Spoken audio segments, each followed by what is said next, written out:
जम्मू कश्मीर जिहड़ा है वो पंजाब दे नालों बहुत हट के एक ऐसा खिता ऐसी स्टेट है जिहदा कि सीधा अज तक जिहड़ा संपर्क है साहित्य के तौर पर इतना ज़्यादा मेन स्ट्रीम नाल नहीं रहा सी। पर हुण जिस तरह के कि हालात बदल रहे ने सारा जिहड़ा सिस्टम जिहड़ा सारा बदल रहा है, असी बहुत होर नेड़े हो गए हैं, चाहे वो टेक्नोलॉजी के आधार पर, चाहे जिस तरह के कि अजकल के हालात ने जिस तरह के कि बदल रहे ने, सारा कुछ संचार बदल रहा है तो बहुत करीब आ गए हैं असी सारे एक दूसरे के। तो उस तरह की कि मेरा भी इत्थे तुहाडे रूबरू होना और मैनू इस गल का मौका देना कि मैं इतने सारे जिहड़े स्कॉलर्स ने, स्टूडेंट्स ने, तुहाडा सारिਆਂ दे नाल इत्थे गलबात कर सकां, तुहाडे रूबरू हो सकां, इस गल का मैं यूनिवर्सिटी के डिपार्टमेंट नूं और तुहाडा सारे जिहड़े विद्यार्थी ने, स्कॉलर्स ने, तुहाडा भी बहुत बहुत शुक्रिया अदा करदी हाँ। अपनी गल शुरू करने तो पहला मैं ये गल कहना चाहांगी कि तुसी जदों इत्थे खड़े होकर तुहाडे जिहड़े प्रोफैसर्स ने, डॉक्टर्स जिहड़े हुंदे ने, लेक्चरर्स हुंदे ने, जदों तुसी उन्हां नूं सुणदे हो तो तुहाडे मन में जरूर एक ना एक वो भाषा दा एक एकेडमिक जिहड़ा संवाद हुंदा है, जिहड़ी पेशकारी हुंदी है, वो तुहाडे मनां विच बैठिया होएगा कि जिहड़े इत्थे बोलण वाले हुंदे ने उन्हां दा एक ऐसा मखसूस लहजा है, एक मखसूस शब्दावली है जिहड़ी स्कॉलर भाषा जिसनूं आपां कहंदे हां। पर जिहड़ा लेखक हुंदा है वो सिर्फ एक क्रिएटिव राइटर है, उहदे कोल बहुत सरल और सुभाविक भाषा भी है, उहदे कोल बहुत सरल सुभाविक व्यक्तित्व और जिहड़ा बोलण दा एक तरीका है वो उस एकेडमिक भाषा तो बिल्कुल हट के है। तो इस करके तुहानू राइटर नू एज राइटर देखना पएगा, एज स्कॉलर या एज एकेडमिशियन जिहड़ा है उस तरह की नहीं देखना पएगा, क्योंकि तुहाडे जिहड़े साडा सोचण दा जिहड़ा बिंब हुंदे ने वो कई बारी टुटदे भी ने इस तरह की। मैं जिस तरह की तुहानू दस्सिया गया है कि मैं जम्मू कश्मीर तो बिलोंग करती हाँ, तो हो सकता है कि मेरे बोलण दे विच, मेरी भाषा दे विच तुहानू वो टच जिहड़ा है उन्हां भाषावां दा जां मेरे बोलण दे अंदाज़ विच वो लगे कि तुहाडी पंजाबी जिहड़ी स्टैंडर्ड भाषा है उस तो थोड़ा वख है। तो ये मैं इस करके कहांगी कि साडा जिहड़ा जम्मू कश्मीर का खिता है वो बहुत भाषावी और बहुत सारे सभ्याचार और धार्मिक जिहड़ी तरीके ने उन्हां दा एक बहुत मिलिया जुलिया खिता है। तो सारे आपस में इतने क्लोजली रिलेटिड और नीटिड ने कि साडियां भाषावां भी आपस में रलगड़ हो जांदियां ने। साडा बोलण दा अंदाज़ जिहड़ा है वो बिल्कुल उसनूं वख करना भी कई बारी मुश्किल हो जाता है, जिवें कि उत्थे डोगरी, पंजाबी और गोजरी है, पहाड़ी है, ये 3-4 लैंगुएज बेशक पंजाबी दा ही रूप ने, पंजाबी दे ही डायलैक्ट्स ने, पर क्योंकि बोलण वाले अलग ने, वखरे ने, पर हुण आपस विच अपने बोल चाल विच वो सारी इक्को ही लगदे ने। लगदा है पंजाबी बोलण वाले दे उपर डोगरी दा भी असर होएगा, डोगरी बोलण वाले दे उपर गोजरी दा भी असर होएगा। तो सो साडे बोलण विच जां साडे पेशकारी विच उन्हां सारियां चीज़ां दा अगर असर आएगा तो तुसीं ये मन के चलियो कि ये साडे उस स्टेट दे उस सभ्याचार दा ही असर है जो साडे बोल चाल विच आंदा है। तुहाडे चों बहुत सारे जिहड़े स्टूडेंट्स ने वो शायद जम्मू कश्मीर के बारे बहुता जानते नहीं होणगे। जानते हो वैसे तुसीं किन्ना क जानते हो कश्मीर नूं? नहीं पता होएगा, क्योंकि त्रासदी है जिस तरह की इन्होंने दस्सिया होने कि कश्मीर नूं चाहे ग्लोबल पहचान मिली है, जम्मू कश्मीर की मैं गल करांगी, पर उस तो पहला मैं दसां कि मैं जंपल कश्मीर दी हाँ और मेरी शादी जम्मू विच हुई है। असी जब जम्मू कश्मीर की गल करते हैं तो असी सानू लगता है कि जम्मू एंड कश्मीर जिहड़ा है इक्को ही खिते दा इक्को ही स्टेट है। स्टेट बेशक इक्को ही है, पर जम्मू और कश्मीर दे विच 350 किलोमीटर का फर्क है, जो कि बहुत वखरे वखरे दो खित्तियां नूं जोड़दा है। एक विच जिहड़ी जवाहर टनल है वो कोई 1.5 किलोमीटर की टनल है जिहड़ी कश्मीर नूं जम्मू नाल जोड़दी है। जे वो टनल विचों बंद हो जाए तो जम्मू अलग हो जाएगा तो कश्मीर बिल्कुल वखरा हो जाएगा और जम्मू एंड कश्मीर की स्टेट जिहड़ी है विचों विभाजित हो जाएगी। पर क्योंकि जम्मू एंड कश्मीर नूं एक टनल जोड़दा है और दो सभ्याचारां नूं भी आपस में जोड़दा है, सो जम्मू कश्मीर इक्को स्टेट बन जाती है। पर मैं तुहानूं ये गल दस दियां कि जिथे जम्मू और कश्मीर के सभ्याचार की आपां गल करांगे, जम्मू कश्मीर की रहन सहन की गल करांगे, भाषा की गल करांगे, उत्थे लोकां दी सोच दे, लोकां दी विचारधारावां जिस तरह दी हैं वो बिल्कुल टोटली डिफरेंट ने। ਆਪਾਂ ਬਹੁਤ ਸਾਰੀਆਂ ਬਾਕੀ ਇਹਨਾਂ ਦੀ ਗੱਲਾਂ ਦੀ ਗੱਲ ਨਾ ਕਰਕੇ ਜੇ ਪੰਜਾਬੀ ਜਿਹੜੇ ਜੰਮੂ ਔਰ ਕਸ਼ਮੀਰ ਦੇ ਜਿਹੜੇ ਸਿੱਖ ਨੇ ਉਹਨਾਂ ਦੇ ਉੱਪਰ ਅਸੀਂ ਗੱਲ ਕਰਾਂਗੇ, ਪਰ ਮੈਂ ਉਸ ਤੋਂ ਪਹਿਲਾਂ ਦੱਸਣਾ ਚਾਹਾਂਗੀ ਕਿ ਕਸ਼ਮੀਰੀ ਭਾਸ਼ਾ ਦਾ ਜਿਹੜਾ ਦਬਦਬਾ ਹੈ ਕਸ਼ਮੀਰ ਵਿੱਚ ਉਹ ਬਹੁਤ ਜ਼ਿਆਦਾ ਹੈ। ਔਰ ਜਿਹੜਾ ਸਾਡਾ ਜਦੋਂ ਅਸੀਂ ਸਕੂਲ ਵਿੱਚ ਪੜ੍ਹਦੇ ਸੀਗੇ ਤੇ ਹੁਣ ਤੱਕ ਵੀ ਕਸ਼ਮੀਰ ਵਿੱਚ ਜਿਹੜਾ ਹੈ ਜ਼ਿਆਦਾ ਜਿਹੜਾ ਮੀਡੀਅਮ ਆਫ ਇੰਸਟਰਕਸ਼ਨ ਹੈ, ਅਗਰ ਉਹ ਇੰਗਲਿਸ਼ ਮੀਡੀਅਮ ਸਕੂਲਾਂ ਵਿੱਚ ਨਹੀਂ ਪੜ੍ਹਾਇਆ ਜਾਂਦਾ, ਗਵਰਨਮੈਂਟ ਸਕੂਲਾਂ ਵਿੱਚ ਹੈ, ਤਾਂ ਉਹ ਉਰਦੂ ਹੈ। ਸੋ ਅਸੀਂ ਜਿਸ ਟਾਈਮ 'ਤੇ ਪੜ੍ਹਦੇ ਸੀਗੇ ਤੇ ਉਦੋਂ ਅੰਗਰੇਜ਼ੀ ਸਕੂਲ ਇੰਗਲਿਸ਼ ਮੀਡੀਅਮਸ ਇਤਨੇ ਪ੍ਰਚਲਿਤ ਨਹੀਂ ਸਨ, ਅਸੀਂ ਗਵਰਨਮੈਂਟ ਸਕੂਲਾਂ ਵਿੱਚ ਹੀ ਪੜ੍ਹੇ। ਸੋ ਸਾਡਾ ਵੀ ਜਿਹੜਾ ਪੜ੍ਹਨ ਦਾ ਇੱਕ ਇੰਸਟਰਕਸ਼ਨ ਸੀ ਮੀਡੀਅਮ, ਉਹ ਉਰਦੂ ਹੀ ਰਿਹਾ, ਜਿਹੜੀ ਮੇਨ ਭਾਸ਼ਾ ਸਾਡੀ ਲੈਂਗੁਏਜ ਸੀਗੀ। ਔਰ ਪੰਜਾਬੀ ਜਿਹੜੀ ਸੀ ਉਹ ਸਾਡੇ ਕੋਲ ਆਪਸ਼ਨਲ ਭਾਸ਼ਾ ਸੀ, ਯਾਨੀ ਕਿ ਜਿਸ ਤਰ੍ਹਾਂ ਇੰਗਲਿਸ਼ ਇੱਕ ਆਪਸ਼ਨਲ ਭਾਸ਼ਾ ਸੀ, ਉਸ ਤਰ੍ਹਾਂ ਪੰਜਾਬੀ ਇੱਕ ਆਪਸ਼ਨਲ ਭਾਸ਼ਾ ਸੀ। ਤੇ ਜ਼ਿਆਦਾ ਜਿਹੜਾ ਸਾਡੀ ਡੋਮੀਨੇਟਿੰਗ ਲੈਂਗੁਏਜ ਸੀ ਉਹ ਉਰਦੂ ਹੀ ਸੀਗੀ। ਇਹ ਸਾਡੇ 10th ਤੱਕ ਜਿਹੜਾ ਹੈ ਸਾਡਾ ਸਟਰਕਚਰ ਜਿਹੜਾ ਸੀਗਾ ਉਹ ਉਰਦੂ ਬੇਸਡ ਸੀ।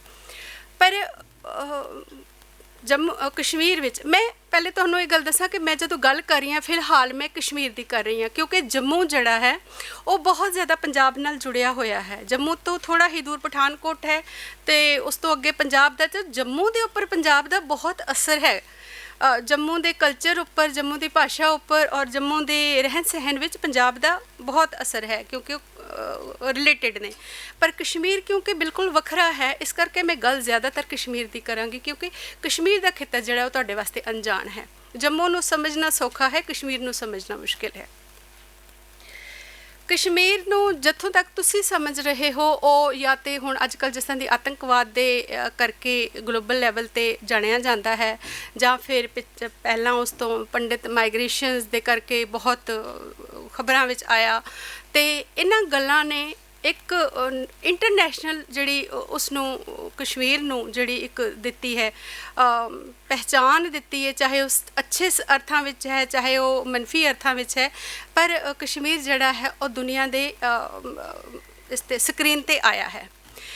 ਪਰ ਉਸ ਨੂੰ ਸਿਰਫ ਅਸੀਂ ਕਸ਼ਮੀਰ ਨੂੰ ਆਤੰਕਵਾਦ ਨਾਲ ਜਾਂ ਸਿਆਸੀ ਉਥਲ ਪੁਥਲ ਦੇ ਕਰਕੇ ਜਾਂ ਫਿਰ ਪੰਡਿਤ ਮਾਈਗ੍ਰੇਸ਼ਨ ਦੇ ਕਰਕੇ ਉੱਥੇ ਤੱਕ ਸੀਮਿਤ ਕਰਕੇ ਨਹੀਂ ਦੇਖ ਸਕਦੇ।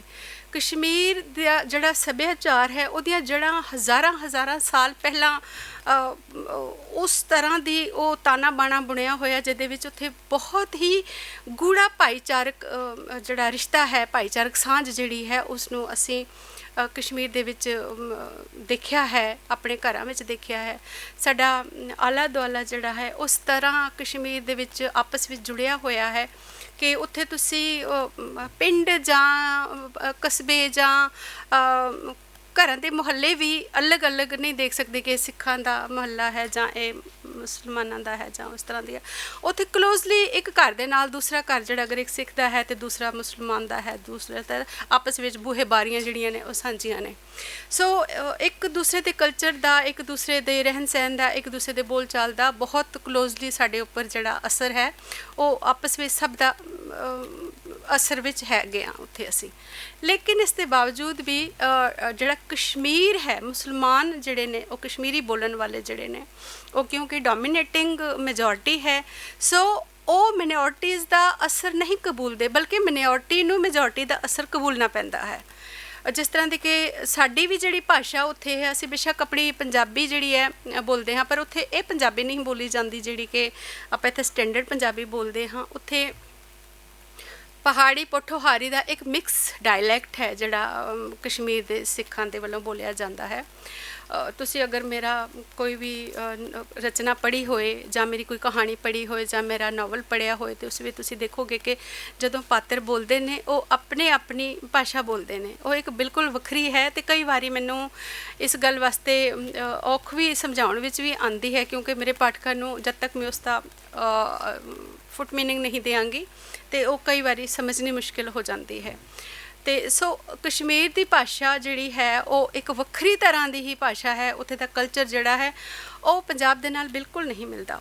ਸਾਡੀਆਂ ਜਿਹੜੀਆਂ ਉੱਥੇ ਕਦਰਾਂ ਕੀਮਤਾਂ ਨੇ, ਸਾਡਾ ਜਿਹੜੇ ਰਹਿਣ ਸਹਿਣ ਦੇ ਜਿਹੜੇ ਤਰੀਕੇ ਨੇ ਉਹ ਇਤਨੇ ਵੱਖਰੇ ਨੇ ਕਿ ਕਈ ਵਾਰੀ ਜਦੋਂ ਸ਼ਿਕਾਰਗਾਹ ਪੜ੍ਹਦੇ ਸੀਗੇ ਲੋਕ ਅਤੇ ਮੈਨੂੰ ਕਿੰਨੀ ਵਾਰੀ ਫੋਨ ਆਉਂਦੇ ਸੀ कि मैडम तुहाडा ये जिहड़ा तुसीं शिकारगा विच इस तरह दी लिखिया ये ते सानूं बिल्कुल समझ नहीं आ रहा, ये ते इस तरह दे ते हो ही नहीं सकदा, इस तरह दे ते रिलेशनस हुंदे ही नहीं ने, इस तरह का तो जो वातावरण तुसी सिरजिया है। तो मैं उन्होंने समझाने की कोशिश करती सी कि तुसी पंजाब विच बैठ के पंजाब के सभ्याचार नूं देखण की कोशिश कर रहे हो, समझण की कोशिश कर रहे हो, पर तुसी कश्मीर नूं दे सभ्याचार नूं इस करके नहीं समझ रहे कि वो तुहाडे कोलों बिल्कुल ही वखरा है। जब तक तुसी उत्थे विचरोगे नहीं, जब तक तुसी उस चीज़ नूं समझोगे नहीं, तुहाडे पकड़ विच ये गल्लां नहीं आउणगीਆਂ।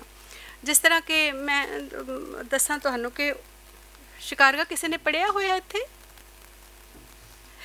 चलो ਉਹਦੇ ਵਿੱਚ जिस तरह की भैन भरा का रिश्ता है, वो रिश्ता इतना गूढ़ा है कि वो भरा जिहड़ा है जदों उस तो पता चलता कि उसकी भैन का किसी दे नाल रिलेशन है तो वो बुरा नहीं मनाउंदा, सगों ਉਹਦੀ हेल्प करता है। वो मतलब ਉਹਦੇ प्यार ਦੇ ਨਾਲ ਉਹਦੇ प्यार ਨੂੰ ਸਿਖਰ तक पहुँचाउण वास्ते ਉਹਦੇ ਨਾਲ ਰਹਿੰਦਾ, खड़ा रहता है, मदद करता ਉਹਦੀ।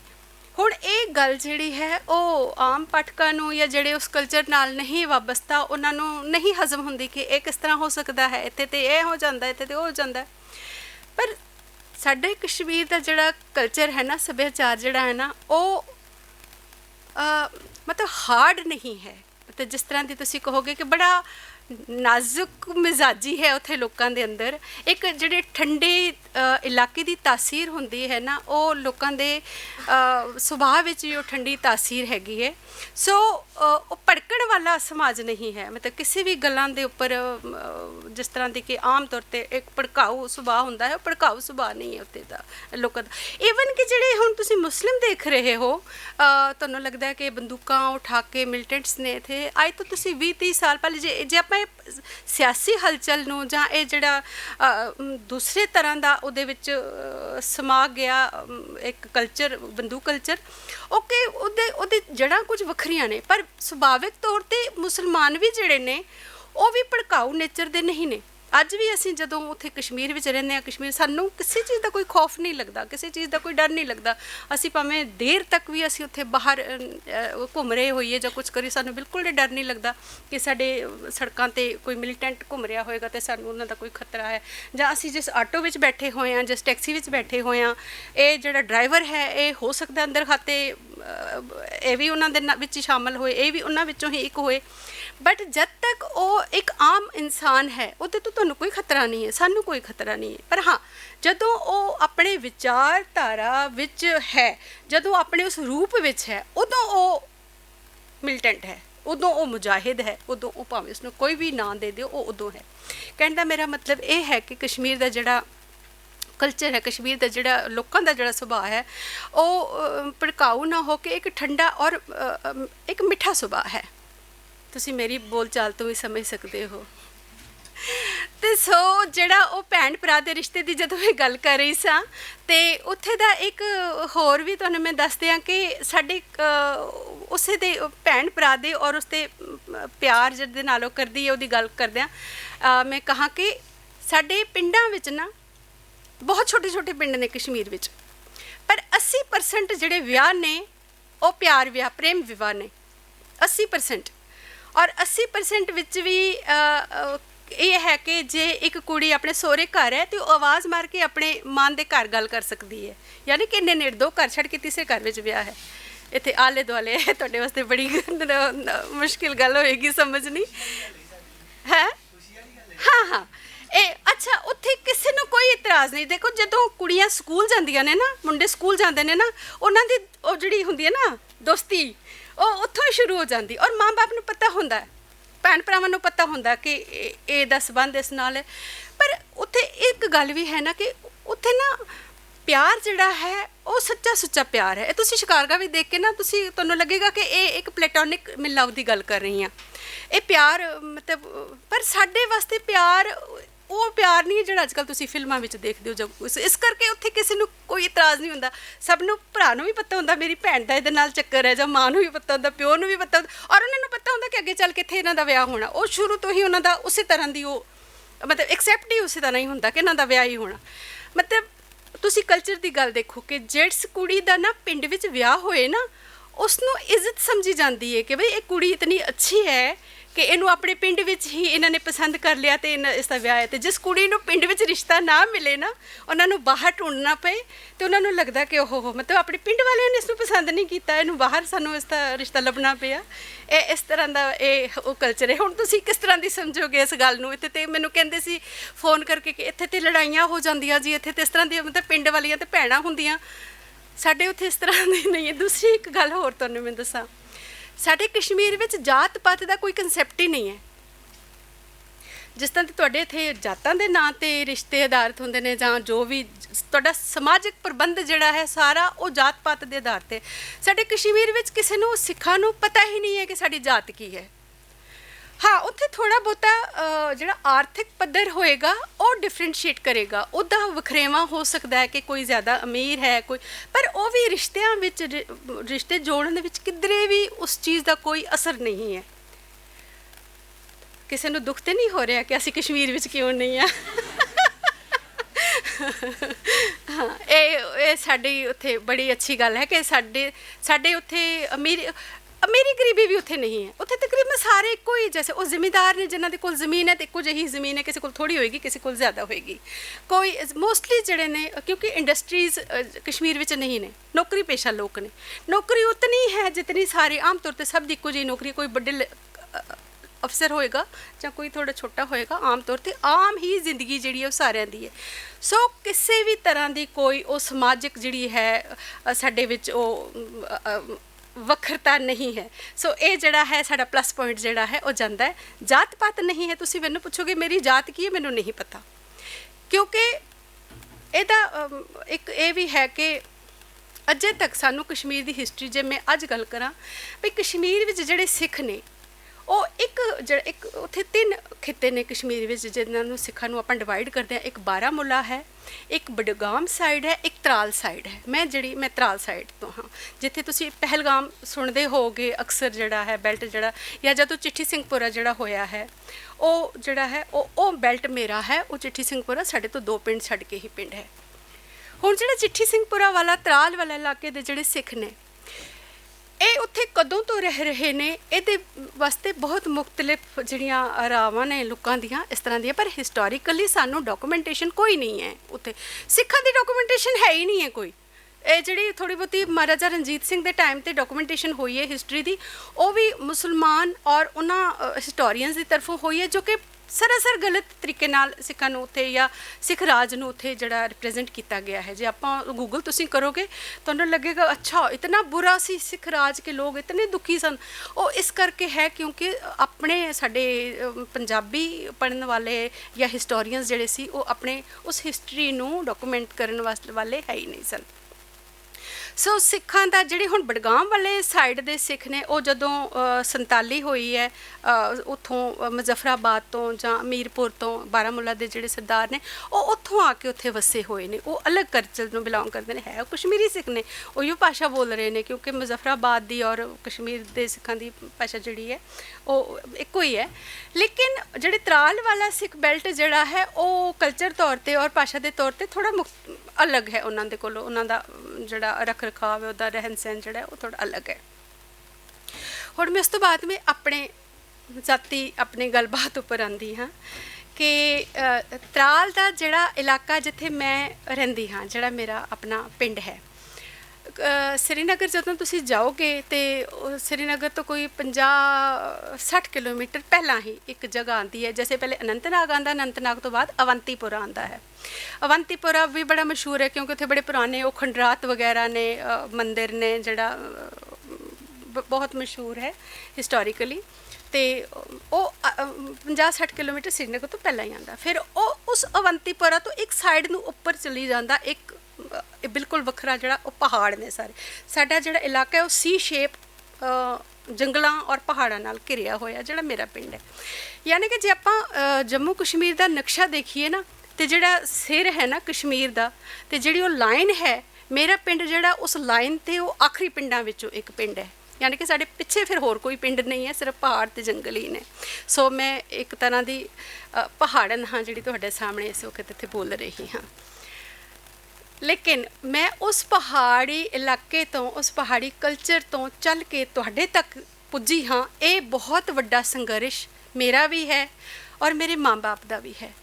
तुसी भी अपने माँ बाप नूं बहुत धन्नवाद करो, मैं भी बहुत धन्नवाद करती हाँ कि अगर मेरे माँ बाप ने उस टाइम ते मतलब इतनी हिम्मत ना की हुंदी तो मैं अज इत्थे तुहाडे सामने नहीं खड़ी हुंदी, क्योंकि मैं अपने इलाके की पहली लड़की सां जिहड़ी 10th करन तो बाद 12th जिसने की, जिसने ग्रेजुएशन की, जिसने पोस्ट ग्रेजुएशन की और अज इत्थे तक हाँ।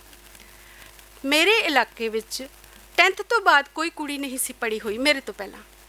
वो एक इस करके सी कि साडा पिंड विच जिहड़ा स्कूल सीगा वो सिर्फ 5वीं तक सी, जिहड़ा कि गर्ल्स स्कूल अलग सी, बॉयज़ स्कूल अलग सी। 5वीं तो बाद गर्ल्स स्कूल नहीं सी कोई और को एजुकेशन सीगी। और जिस तरह तुसीं आम तौर पर देखते हो कि बहुते पेरेंट्स जिहड़े हुंदे ने वो जदों कुड़ियां वड्डियां हो जांदियां तो वैसे ही थोड़ी हिचकिचांदे ने। सो 5वीं तो बाद तो अद्धियां हट जांदियां सीगियां, फिर 8वीं तक जिहड़ियां सीगियां उहदे विचों भी जिहड़ियां रह जांदी उहदे विचों भी अद्धियां हट जांदियां सी। अगे मसला आंदा सी 9th और 10th साडा बोर्ड हुंदा सी, जदों शायद पता नहीं तुहाडा इस तरह दा सी कल्चर कि साडा 10th विच बोर्ड हुंदा सी। पहला इंट्रोड्यूस ही बोर्ड 10th विच ही सी, फिर हाफ ईयर एग्जाम हुंदा सी, जिहड़ा हाफ ईयर एग्जाम पास करदा सी उहिओ फिर जिहड़ा फाइनल सी वो एग्जाम दे सकदा सी। जदों मैं 10th विच आई असी 26 स्टूडेंट्स हाँ क्लास विच, और हाफ ईयर जदों एग्जाम होया असी दो स्टूडेंट सिर्फ पास होए उहदे विचों, एक मैं सां, एक मेरे नाल एक मुस्लिम लड़का सी मुस्तफा। अगर किसी ने शिकारगा पढ़िया है उहदे विच मुस्तफा एक मेन करैक्टर है उहदे विच, मतलब जिहड़ा कि बहुत एक पावरफुल करैक्टर है।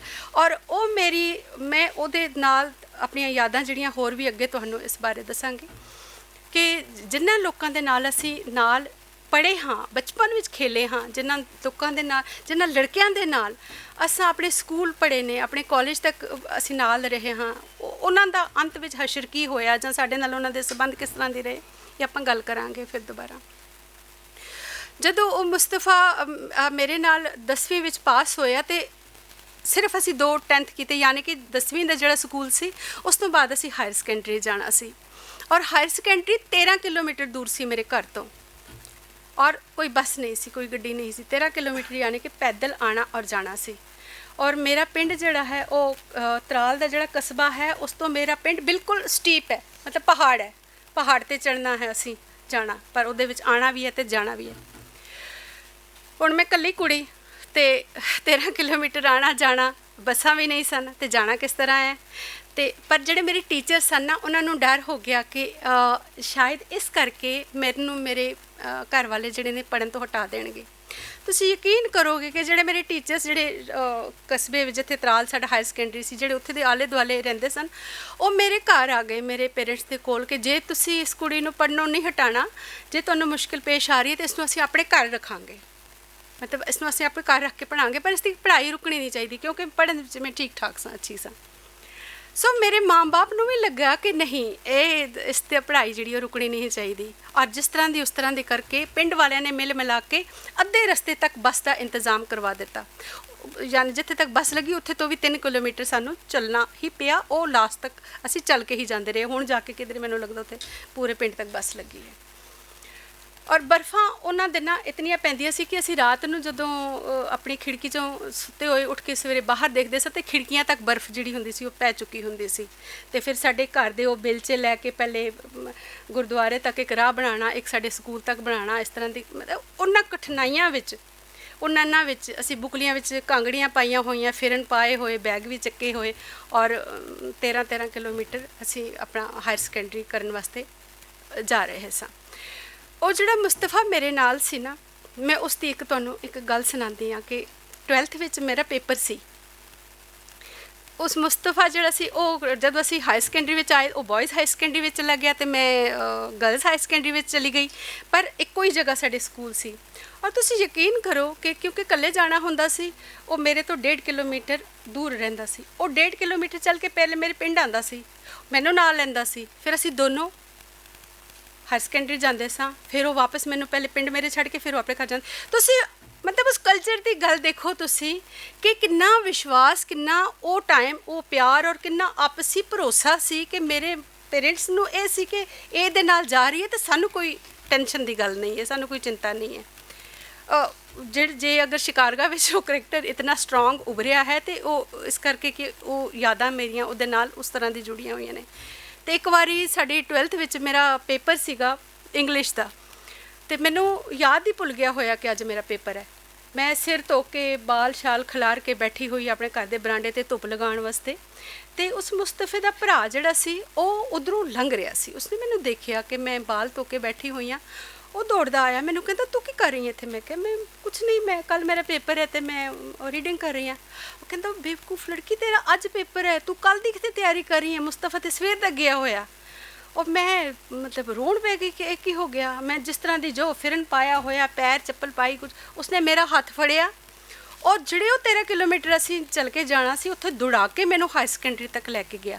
असी 1.5 घंटा लेट सां, पर 1.5 घंटा लेट मैं तो रोना पिटना ही पाया होया सी। पर उस मुस्तफे का जिहड़ा भरा सी उन्हें जिस तरह की मिन्नतां कर करके ना साडी टीचरां नूं ना कि मेरा पेपर दवाया और उत्थे ही बैठा रहा जब तक मेरा पेपर खत्म होया, मैनू वापस घर छड्ड के आया। तो कश्मीर का कल्चर तुसीं देखो कि असीं आतंकवाद नूं छड्ड दईए, असीं जिहड़ी भाईचारक सांझ है सी पहले, हुण भी इतना ज़्यादा ये नहीं होया कि बहुत ही खत्म हो गया सारा कुछ। अजे वो कल्चर सारा कुछ जिहड़ा है, क्योंकि असी एक दूसरे के नाल इतने जुड़े हुए हाँ कि साडा बिजनेस एक दूसरे के बिना नहीं चल सकता, साडी जिम्मेदारियां जिमीदारियां एक दूसरे के बिना नहीं चल सकदियां, साडा हट्टियां दा समान एक दूसरे के बिना नहीं चल सकता, साडा रहन सहन एक दूसरे के बिना नहीं चल सकता। सो मिलिटेंसी के बावजूद, इस सारे किसी के बावजूद भी एक जिहड़ा जुड़ाव है वो कभी खत्म नहीं होया साडा। मैं उस तो बाद कॉलेज तक पहुंची, कॉलेज के बाद फिर यूनिवर्सिटी तक पहुंची। हाँ, जदों असीं यूनिवर्सिटी पहुंचे तो आतंकवाद जिहड़ा सीगा वो आस्ता आस्ता दस्तक देना शुरू हो गया। तो क्योंकि शिकारगा जिहड़ा है वो आतंकवाद दी उस समय दी एक कहानी है, वो क्योंकि वो सारा कुछ अपने ऊपर हंडाया है, अपने ऊपर भोग्या है, अपने आले दुआले देखिया है, मेरे अपने नाल, अपने गुआंढियां नाल, अपने आप नाल, अपने समाज नाल। इस करके उसकी हर पीड़ हर दर्द जिहड़ा है वो मेरा जाती है, वो काल्पनिक कुछ नहीं है। वो 99% जिहड़ा है वो सच्चाई उपर बेस्ड है। हाँ, बिल्कुल किधर ना किधर वो जिहड़ा एक नॉवली रंगत देने वास्ते, उसनूं फिक्शनाइज करने वास्ते कुछ कल्पनावां दा जिहड़ा वो जोड़ करना पैंदा है, वो लाजमी हो जाता है जदों आपां कोई गल्प लिखते हाँ। तो बट शिकारगा जिहड़ा है जदों, क्योंकि मैं शिकारगा की गल इस करके कर रही हाँ कि डॉक्टर साहब ने शिकारगा नूं खास तौर पर किया है, उहदे नाल मेरा इंट्रोडक्शन करवाई है। सो कश्मीर का दर्द जिहड़ा है वो मेरे गल गल विचों निकलेगा, बोलेगा। तो जम्मू कश्मीर जिस तरह की मैं दसिया कि उत्थे बेसिक जिहड़ा माध्यम है वो उर्दू है, पंजाबी जिहड़ी सी वो ऑप्शनल लैंगवेज के तौर पर पढ़ाई जाती सी। पर मेरी खुशकिस्मती ये रही कि जदों असी पढ़ रहे सां ते साडे गुरुद्वारियां विच जिस तरह की एक सिंह सभा लहर दे और सिख मिशनरी एक लहर चली सी, उस दे अकॉर्डिंग उस दे अंदर जिहड़ा सीगा एक गुरुद्वारियां विच सानूं पढ़ाई जाती सी पंजाबी गुरमुखी, जिसनूं धार्मिक जिहड़ा लिटरेचर है, किताबां जिहड़ियां ने पढ़ाई जाती सी और बाज़ाब्ता उन्हां दा एग्जाम लिया जाता सी। सानूं एक क्लास तो दूसरी क्लास चढ़ाया जाता सी। फिर एक लैवल ते आके सानूं पाठ करना सिखाया जाता सी। फिर इवन के सानूं सहज पाठ, फिर अगे चल के सानूं अखंड पाठ साहब तक करवाउण दी सानूं उत्थे जिहड़ी वो ट्रेनिंग दित्ती जाती सी और असीं सारा कुछ कीता होया। नाल दे नाल ये सी कि गुरुद्वारियां विच जदों कोई धार्मिक समागम हुंदा सी, जिस तरह की कि कोई गुरपुरब है, कोई वड्डा दिन है, विसाखी है, तो सानूं शब्द गाउण वास्ते जां कविता पढ़न वास्ते उठाया जाता सी। तो पहले तो जिस तरह की कि लिखिया हुई कवितावां असीं पढ़दे सां, फिर हौली हौली एक बच्चे दे विच जदों हुंदा ना कुछ कि उहदे विच कोई थोड़ी बहुती प्रतिभा दी कोई होए, कोई बीज होए, तो वो अपने आप ही वो पुंगरना शुरू हो जाता है। तो आस्ता आस्ता मैं अपनियां खुद लिखिया हुई जिहड़ियां कवितावां सीगियां, धार्मिक कवितावां, वो पढ़ना शुरू कीतियां स्टेज उपर और अच्छी खासी उन्होंने जदों प्रशंसा होने लगी तो वो कविता लिखण का जिहड़ा सिलसिला, यानी कि पहला सब तो जिहड़ा मेरा पहली विधा मेरी सी वो कविता ही सीगी। और जिहड़ा गल्प है, जिहड़ी कहानी है, कहानी दे नाल मेरी वाबस्तगी इस तरह की हुई कि कश्मीर दे विच मनोरंजन के नाम ते कोई साधन नहीं सी साडे कोल, कोई टीवी, कोई ਕਿਸੇ ਤਰ੍ਹਾਂ ਦਾ ਕੋਈ ਟੈਕਨੋਲੋਜੀ ਤੇ ਹੈ ਹੀ ਨਹੀਂ ਸੀ। ਘਰਾਂ ਵਿੱਚ ਇੱਕ ਰੇਡੀਓ ਹੁੰਦਾ ਸੀ, ਉਹ ਵੀ ਜਿਹੜੇ ਬਜ਼ੁਰਗ ਹੁੰਦੇ ਸਨ ਉਹ ਸੰਭਾਲ ਕੇ ਬੈਠ ਜਾਂਦੇ ਸਨ ਖਬਰਾਂ ਸੁਣਨ ਵਾਸਤੇ ਜਾਂ ਕੋਈ ਆਪਣੀ ਮਰਜ਼ੀ ਦਾ ਪ੍ਰੋਗਰਾਮ ਸੁਣਨ ਵਾਸਤੇ। ਸੋ ਬੱਚਿਆਂ ਨੂੰ ਗਾਣੇ ਸ਼ਾਣੇ ਸੁਣਨ ਵਾਸਤੇ ਵੀ ਚੋਰੀ ਛੁਪੇ ਖਿੱਚਣਾ ਪੈਂਦਾ ਸੀ, ਉਹ ਰੇਡੀਓ ਜਿਹੜਾ ਇੱਕ ਸਹਾਰਾ ਸੀ। ਉਸ ਤੋਂ ਇਲਾਵਾ ਸਾਡੇ ਕੋਲ ਮਨੋਰੰਜਨ ਦੇ ਨਾਂ 'ਤੇ ਸੀ ਕਿ ਬਜ਼ੁਰਗਾਂ ਦੇ ਕੋਲ ਬੈਠ ਕੇ ਕਿਸੇ ਕਹਾਣੀਆਂ ਸੁਣੋ। ਅਸੀਂ ਬਹੁਤ ਕਿਸੇ ਕਹਾਣੀਆਂ ਸੁਣੇ ਹੋਏ ਨੇ, ਔਰ ਤਕਰੀਬਨ ਫਾਰਸੀ ਉਰਦੂ ਦੇ ਜਿਹੜੇ ਲੋਕ ਕਥਾਵਾਂ ਔਰ ਕਿੱਸੇ ਨੇ ਉਹ ਅਸੀਂ ਆਪਣੇ ਬਜ਼ੁਰਗਾਂ ਕੋਲੋਂ ਸੁਣੇ ਹੋਏ ਨੇ। ਪਰੀਆਂ ਦੀਆਂ ਕਹਾਣੀਆਂ ਵਾਲੇ ਕਿੱਸੇ ਜਿਹੜੇ ਹੁੰਦੇ ਸਨ, ਤਿਲਿਸਮੀ ਕਿੱਸੇ ਹੁੰਦੇ ਸਨ, ਹਜ਼ਾਰ ਦਾਸਤਾਨਾਂ ਵਾਲੇ ਕਿੱਸੇ, ਉਹ ਸਾਹਿਬ ਰਾਮ ਔਰ ਹੁਸਨ ਬਾਨੋ ਵਾਲੇ ਕਿੱਸੇ, ਉਹ ਚੀਜ਼ਾਂ ਸੁਣ ਕੇ ਸਾਡੇ ਮਨਾਂ 'ਤੇ ਉਹਨਾਂ ਚੀਜ਼ਾਂ ਦਾ ਪ੍ਰਭਾਵ ਵੀ ਬਹੁਤ ਰਹਿੰਦਾ ਸੀ। ਅਤੇ ਸਾਡਾ ਇੱਕ ਗੱਲ ਹੋਰ ਸੀ ਕਿ ਅਗਰ ਕਿਸੇ ਪਿੰਡ ਦੀ ਕੋਈ ਔਰਤ ਆਪਣੇ ਪੇਕੇ ਚਲੀ ਜਾਂਦੀ ਸੀ ਨਾ, ਅਤੇ ਪਿੱਛੇ ਘਰ ਵਿੱਚ ਬੜੀ ਖੁਸ਼ੀ ਮਨਾਈ ਜਾਂਦੀ ਸੀ ਕਿ ਚਲੋ ਮਾਂ ਚਲੀ ਗਈ ਹੈ, ਕੁੜੀਆਂ ਨੇ ਆਪਣੀਆਂ ਜਿੰਨੀਆਂ ਪਿੰਡ ਦੀਆਂ ਸਹੇਲੀਆਂ ਸਾਰੀਆਂ ਆਪਣੇ ਘਰ ਇਕੱਠੀਆਂ ਕਰ ਲੈਣੀਆਂ, ਅਤੇ ਚਲੋ 2-4 ਦਿਨ ਮਾਂ ਬਾਹਰ ਹੈ ਅਤੇ ਉਹ ਸਹੇਲੀਆਂ ਨੇ ਇਕੱਠੇ ਹੋਣਾ, ਅਤੇ ਫਿਰ ਬਸ ਉਹੀ ਕਹਾਣੀਆਂ ਸੁਣਾਉਣੀਆਂ, ਗੀਤ ਸੁਣਾਉਣੇ, ਬਾਲੋ ਮਾਈਆ ਟੱਪੇ ਸੁਣਾਉਣੇ, ਅਤੇ ਉਹ ਇੱਕ ਮਨੋਰੰਜਨ ਦਾ ਸਾਧਨ ਸਾਡੇ ਕੋਲ ਉਹੀ ਸੀ। ਫਿਰ ਰਾਤ ਭਰ ਜਾਗਣਾ ਅਤੇ ਫਿਰ ਕਹਾਣੀਆਂ ਸੁਣਾਉਣੀਆਂ। ਇਹ ਜਿਹੜੀਆਂ ਲੋਕ ਕਥਾਵਾਂ ਦੀ ਅਸੀਂ ਜਿਹੜੀ ਸੀ ਉੱਥੇ ਤੋਂ ਹੀ ਸ਼ੁਰੂ ਹੋਈ। ਉਸ ਤੋਂ ਬਾਅਦ ਹੁਣ ਕਹਾਣੀਆਂ ਵੀ ਤੁਹਾਡੇ ਕੋਲ ਕਿੰਨੀਆਂ ਕੁ ਹੁੰਦੀਆਂ ਨੇ, ਥੋੜ੍ਹੀਆਂ ਹੀ ਹੁੰਦੀਆਂ ਨੇ ਜਿਹੜੀਆਂ ਸੁਣਾ ਕੇ ਤੁਸੀਂ ਥੱਕ ਜਾਓਗੇ, ਅਤੇ ਫਿਰ ਅਖੀਰ 'ਚ ਆਪਣੇ ਆਪ ਕੋਲੋਂ ਕਹਾਣੀਆਂ ਬਣਾ ਕੇ ਸੁਣਾਉਣੀਆਂ। ਆਪਣੇ ਆਪ ਕੋਲੋਂ ਕਹਾਣੀਆਂ ਬਣਾਉਂਦੇ ਮੈਨੂੰ ਲੱਗਾ ਕਿ ਮੈਂ ਤਾਂ ਵਧੀਆ ਕਹਾਣੀ ਬਣਾ ਸਕਦੀ ਹਾਂ, ਕਿਉਂਕਿ ਸਾਰਿਆਂ ਦਾ ਦਿਲ ਲਾਈ ਰੱਖਦੀਆਂ ਨੇ ਮੇਰੀਆਂ ਕਹਾਣੀਆਂ, ਅਤੇ ਮੈਨੂੰ ਲੱਗਾ ਕਿ ਨਹੀਂ ਇਹ ਮੈਂ ਲਿਖ ਸਕਦੀ ਹਾਂ। ਅਤੇ ਜਿਹੜੀਆਂ ਅਸੀਂ ਬੋਲਦੇ ਸਾਂ ਉਹ ਕਿਤੇ ਨਾ ਕਿਤੇ ਮੈਂ ਕਾਪੀਆਂ 'ਤੇ ਲਿਖਣੀਆਂ ਸ਼ੁਰੂ ਕਰ ਦਿੱਤੀਆਂ, ਅਤੇ ਇਸ ਤਰ੍ਹਾਂ ਦੀ ਇੱਕ ਕਹਾਣੀ ਦੀ ਜਿਹੜੀ ਸ਼ੁਰੂਆਤ ਹੈ ਉਹ ਉਸ ਤਰ੍ਹਾਂ ਦੀ ਹੋਈ ਹੈ। ਅਤੇ ਮੇਰੇ ਪਰਿਵਾਰ ਵਿੱਚ ਮੇਰੇ ਮਾਮਾ ਜੀ ਵੀ ਰਾਈਟਰ ਔਰ ਸ਼ਾਇਰ ਸੀਗੇ, ਔਰ ਉਹਨਾਂ ਦਿਨਾਂ ਨਾ ਅੱਜ ਕੱਲ੍ਹ ਤਾਂ ਲੇਖਕ ਹੁਣ ਸਾਰੇ ਹਰ ਕੋਈ ਹੀ ਲੇਖਕ ਬਣ ਗਿਆ ਹੋਇਆ ਹੈ। ਫੇਸਬੁੱਕ ਨੇ ਸਭ ਨੂੰ ਜਿਹੜਾ ਰਾਈਟਰ ਬਣਾ ਦਿੱਤਾ ਹੈ, ਚਾਹੇ ਉਹ ਕਵਿਤਾ ਵਾਲਾ ਹੋਏ ਅਤੇ ਕਹਾਣੀ ਵਾਲਾ ਹੋਏ। ਬਟ ਉਹਨਾਂ ਦਿਨਾਂ ਨਾ ਰਾਈਟਰ ਹੋਣਾ ਬਹੁਤ ਵੱਡੀ ਗੱਲ ਸੀ।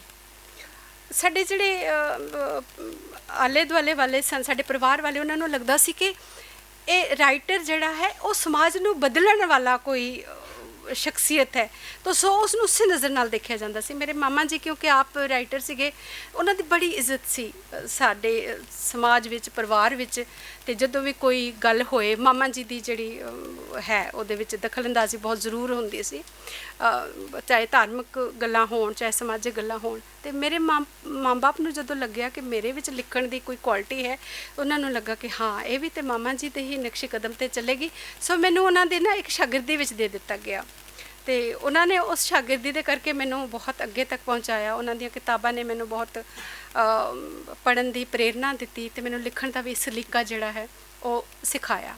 ਹੁਣ ਇੱਕ ਮੈਂ ਬੜੀ ਮਜ਼ੇਦਾਰ ਤੁਹਾਨੂੰ ਗੱਲ ਸੁਣਾਉਂਦੀ ਹਾਂ ਕਿ ਸਾਹਿਤ ਦਾ ਸਾਡੇ ਉੱਪਰ ਕੀ ਅਸਰ ਹੁੰਦਾ ਹੈ।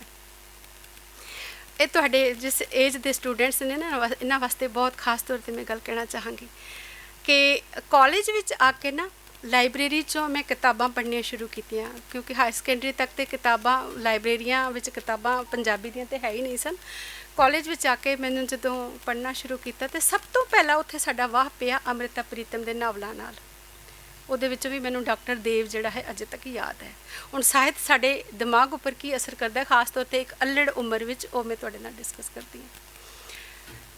ਉਹ ਡਾਕਟਰ ਦੇਵ ਜਿਹੜਾ ਤੁਹਾਨੂੰ ਪਤਾ ਹੈ ਕਿ ਅੰਮ੍ਰਿਤਾ ਪ੍ਰੀਤਮ ਦਾ ਜਿਹੜਾ ਸਾਹਿਤ ਹੈ ਇਹ ਇੱਕ ਰੋਮੈਂਟਿਕ ਜਿਹੜਾ ਸਾਹਿਤ ਹੈ ਨਾ, ਖਾਸ ਤੌਰ 'ਤੇ ਖਾਸ ਉਮਰ ਦੇ ਪੜ੍ਹਨ ਵਾਲਿਆਂ ਪਾਠਕਾਂ ਉੱਪਰ ਉਹ ਬੜਾ ਹੋਰ ਤਰ੍ਹਾਂ ਦਾ ਅਸਰ ਕਰਦਾ ਹੈ।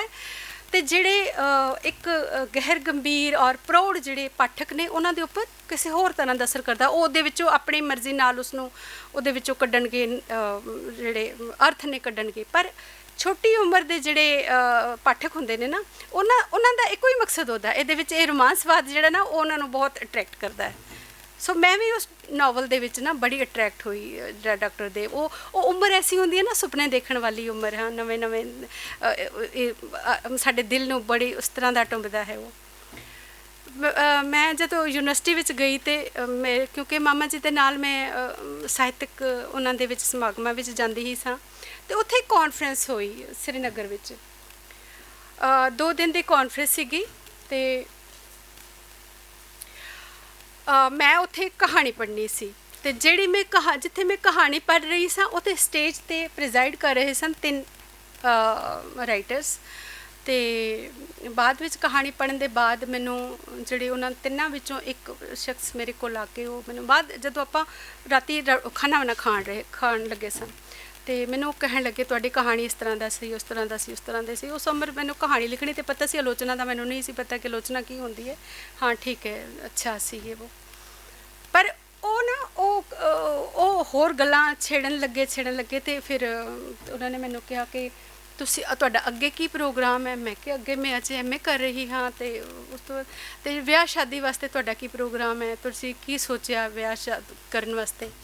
ਮੈਂ ਕਿਹਾ ਵਿਆਹ ਤੇ ਮੈਂ ਕਿਸੇ ਰਾਈਟਰ ਨਾਲ ਹੀ ਕਰਾਂਗੀ ਕਿਉਂਕਿ ਮੈਂ ਖੁਦ ਮੇਰੀ ਰਾਈਟਿੰਗ ਦਾ ਮੇਰਾ ਰੁਝਾਨ ਹੈ ਤੇ ਮੈਂ ਤੇ ਚਾਹਾਂਗੀ ਕਿ ਕੋਈ ਰਾਈਟਰ ਹੀ ਮੇਰਾ। ਤੇ ਫਿਰ ਉਹ ਕਹਿੰਦੇ ਮੈਂ ਵੀ ਰਾਈਟਰ ਹਾਂ। ਅੱਛਾ ਤੁਸੀਂ ਸਸੁਰਾਲ ਕੈਸਾ ਚਾਹੁੰਦੇ ਹੋ। ਮੈਂ ਕਿਹਾ ਸਸੁਰਾਲ ਉਹ ਹੋਏ ਜਿਹੜਾ ਮੈਨੂੰ ਮੇਰੀ ਪਾਬੰਦੀ ਨਾ ਕਰੇ, ਕੋਈ ਮੇਰੇ ਲਿਖਣ 'ਚ ਮੈਨੂੰ ਕੋਈ ਪਾਬੰਦੀ ਨਹੀਂ ਚਾਹੀਦੀ ਹੈ ਕਿਉਂਕਿ ਮੈਂ ਰੱਜ ਕੇ ਲਿਖਣਾ। ਉਹ ਕਹਿੰਦੇ ਕਿ ਮੇਰੇ ਮਾਂ-ਬਾਪ ਜਿਹੜੇ ਨੇ ਉਹ ਵੀ ਬੜਾ ਪੜ੍ਹਨ ਲਿਖਣ ਵਾਲੇ ਨੇ ਤੇ ਤੁਹਾਨੂੰ ਕੈਸਾ। ਉਸ ਵਕਤ ਇਹ ਮਾਈਗ੍ਰੇਸ਼ਨ ਵਗੈਰਾ ਨਹੀਂ ਸੀ ਹੋਈ, 1987-88 ਦੀ ਗੱਲ ਹੈ। ਤੇ ਮਤਲਬ ਜੰਮੂ ਔਰ ਕਸ਼ਮੀਰ ਨੂੰ ਬਹੁਤ ਵੱਖਰੇ 2 ਮੁਲਕ ਸਮਝੇ ਜਾਂਦੇ ਸਨ। ਤੇ ਫਿਰ ਡਾਇਰੈਕਟਲੀ ਉਹਨਾਂ ਨੇ ਗੱਲ ਕੀਤੀ ਅੱਛਾ ਜੇ ਮੈਂ ਤੁਹਾਨੂੰ ਕਹਾਂ ਕਿ ਬਈ ਮੈਂ ਤੁਹਾਡੇ ਵਾਸਤੇ ਬਹੁਤ ਅੱਛਾ ਸਾਬਤ ਹੋਵਾਂਗਾ ਤੇ ਤੁਹਾਡਾ ਕੀ ਵਿਚਾਰ ਹੋਏਗਾ।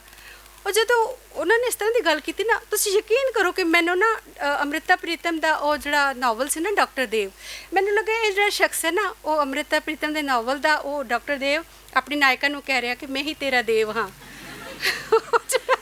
ਉਹ ਪ੍ਰਭਾਵ ਸੀ ਨਾ।